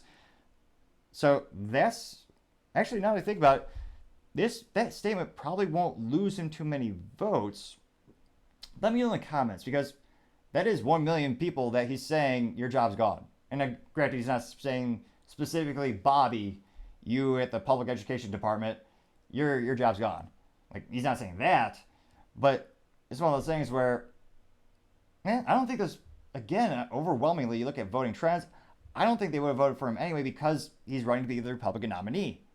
So let me know in the comments, do you think this will actually, if anything, just gain him votes? In which case, it's a very prudent business decision, or in this case, a political decision on the chessboard, so to say. But a couple more comments. You have somebody by the name of Jay Grusum saying, quote, net result, lost 1 million votes at most, unquote. That person got 5,262 views and 39 likes, coming in a ratio of 1.3%. You also have a gentleman by the name of Michael Austin saying, quote, this needs to be the standard for all GOP candidates. Too bad most of the party is part of the system, unquote. That person got 2,591 views and 51 likes, getting a ratio of 1.97%. And he does bring out a big problem with the GOP. There are a lot of rhinos, and that is a pejorative term known as Republican in name only. And they will all campaign saying, oh yeah, we're going to cut this, we're going to cut that. And more often than not always, they get elected and then they acquiesce from all responsibility and promises that they made. One of those disappointing things, but not surprising things about politics. And again, I think the people who had previously got them in power, you need to have a better candidate, primary them, and vote them out. But back to the comments. You have somebody named Brett Vanderkin saying, quote, it's a win-win situation, unquote. That person got 2,388 views and 32 likes. Not too shabby, coming in at a ratio of 1.34%. So, interestingly enough, I think the more you listen to him, well, the more you know he actually read the Constitution, which is a rare thing these days. But do you think this will gain him the libertarian votes? Because that is a big voting block. Granted, not big relative to the ginormous, bloated Democrats and Republican parties. They're big beyond all belief, both in financing and their waistlines, ironically enough. Well, pun? Nevertheless. But will this gain him more independent voters, or will it force them, or will it push them in the opposite direction? I think for constitutionalists and people who want to decrease the budget, which everyone should, again, we're $33 trillion in debt. That's ridiculous. And again, Republicans and Democrats both made it bad. You could look at the spending and see which one's made it worse yourselves. But it's one of those things where someday the bill's going to come due. And granted, some people might just say, yeah, we can just sell off Alabama. But yeah, but still, they have something there. Nevertheless, that might not be a conceivable option. We'd have to sell something else. something to think about, because the bill will eventually come due sooner than I believe we think. That I think is something that everyone should be running on as well. Be like, we need to cut this. We need to somehow become fiscally responsible. Somehow, like it should be. You see this in the private sector every day. Decrease your expenses, make a profit. The United States used to be a profitable country, but I digress from that point. Do you think this will gain the independent voters? I think it will gain some libertarian voters. And again, I don't think they put a nominee forward yet. So it's one of those instances where, again, not all their policies and their beliefs align with the conservative Republican Party. Otherwise, they would just all be Republican. But I think many of them align in that regard. Again, not all of them, but I suspect perhaps a majority of their belief systems, or perhaps their core voting issues, which usually people will vote, single issue voters, a common phrase. Yes, a specific topic that you are focused on completely. That's what it means most to you. That's how some people choose candidates. But I think this will gain some more in the middle. But as I always say, time to shout. Let me know in the comments. Do you think he's gaining steam, and will he gain those votes? Will he actually get the nominee? That will be interesting. But I would say, time shall tell. Now going on to the business blunder of the day, we have TikTok slammed with a 345 million euro fine for violating children's privacy. Why am I not surprised? The Chinese spyware app is caught spying yet again and again, targeting kids. Which again, in the United States, there's no reason anyone under 18 should be have a smartphone, yet alone be on the TikTok. It is ridiculous beyond all belief. It is the worst software you could possibly imagine for children, especially when you see it's just a weaponized thing from the Chinese party. I mean, I think I've talked about this before, but in China, if you're a child, TikTok actually shows you to be patriotic. It's cool to become a scientist. You're proud to love your country. It builds the children up there. And here, it actively makes kids dumber. So there's no positive impact of having a kid on TikTok. But I partially digress. Now, it looks like this is a couple articles ago. Looks like they failed to protect children's personal information by making their accounts publicly accessible by default and insufficiently tackled the risk that under 18 users could access the platform. Now, this is according from the Irish Data Protection Commission. Oh, I can't help but think. First thing of Ireland, I'm like, DeLorean. Fun fact, business fact, that's where they actually made back in the day. And of course, Guinness and Freedom Tunes. I think those top three things. But nevertheless, it looks like an Irish privacy regulator said that in the period from July to December 2020, TikTok had unlawfully made the accounts of users aged 13 to 17 public by default, effectively making it possible for anyone to watch and comment on videos they posted. Which again, there's no reason for any child to be posting those videos. The fact that some parents actually allow that, it is just mind-boggling how mentally vacuous that decision is. Now, it looks like the regulators slapped TikTok with a 345 million euro fee for breaching European Union's privacy law called the General Data Protection Regulation, GDPR. That's a big... the amount of logistics that go into trying to make a company compliant for that, there's no easy feat. You have to read the fine print. It's the whole thing. And again, for TikTok, 345 million euro, that's a pretty penny. Don't get me wrong, it's a multi-billion-dollar company. But again, for them not to actually make a modicum of effort and to have it so that anyone could access those profiles, that is just ridiculous. And that is certainly the business blunder of the day. Thank you everyone so much for taking the time to tune in today. Also, I know we're trying to get to 4,000 subscribers by the end of September, so if you could click that button, I would greatly appreciate it. Also, don't forget to take the time to like and comment the video. I really appreciate your feedback, whether you're on the front line of the UAW or in the corporate office at Ford. Your feedback makes the show much more interesting and is able to make me update the videos with even more data, and it really helps it, I think, make a better experience. And also, the feedback improves the show because thanks to the comments, I realize I need to actually work on my enunciation as well as my articulation and slowing down a little bit when I'm speaking. So together, we're going to make the show together that much better, and I greatly appreciate your participants. Also, don't forget to take the time to tell your family, tell your friends, tell your coworkers, heck, tell your enemies, tell anyone and everyone. Just stay safe and fight the good fight.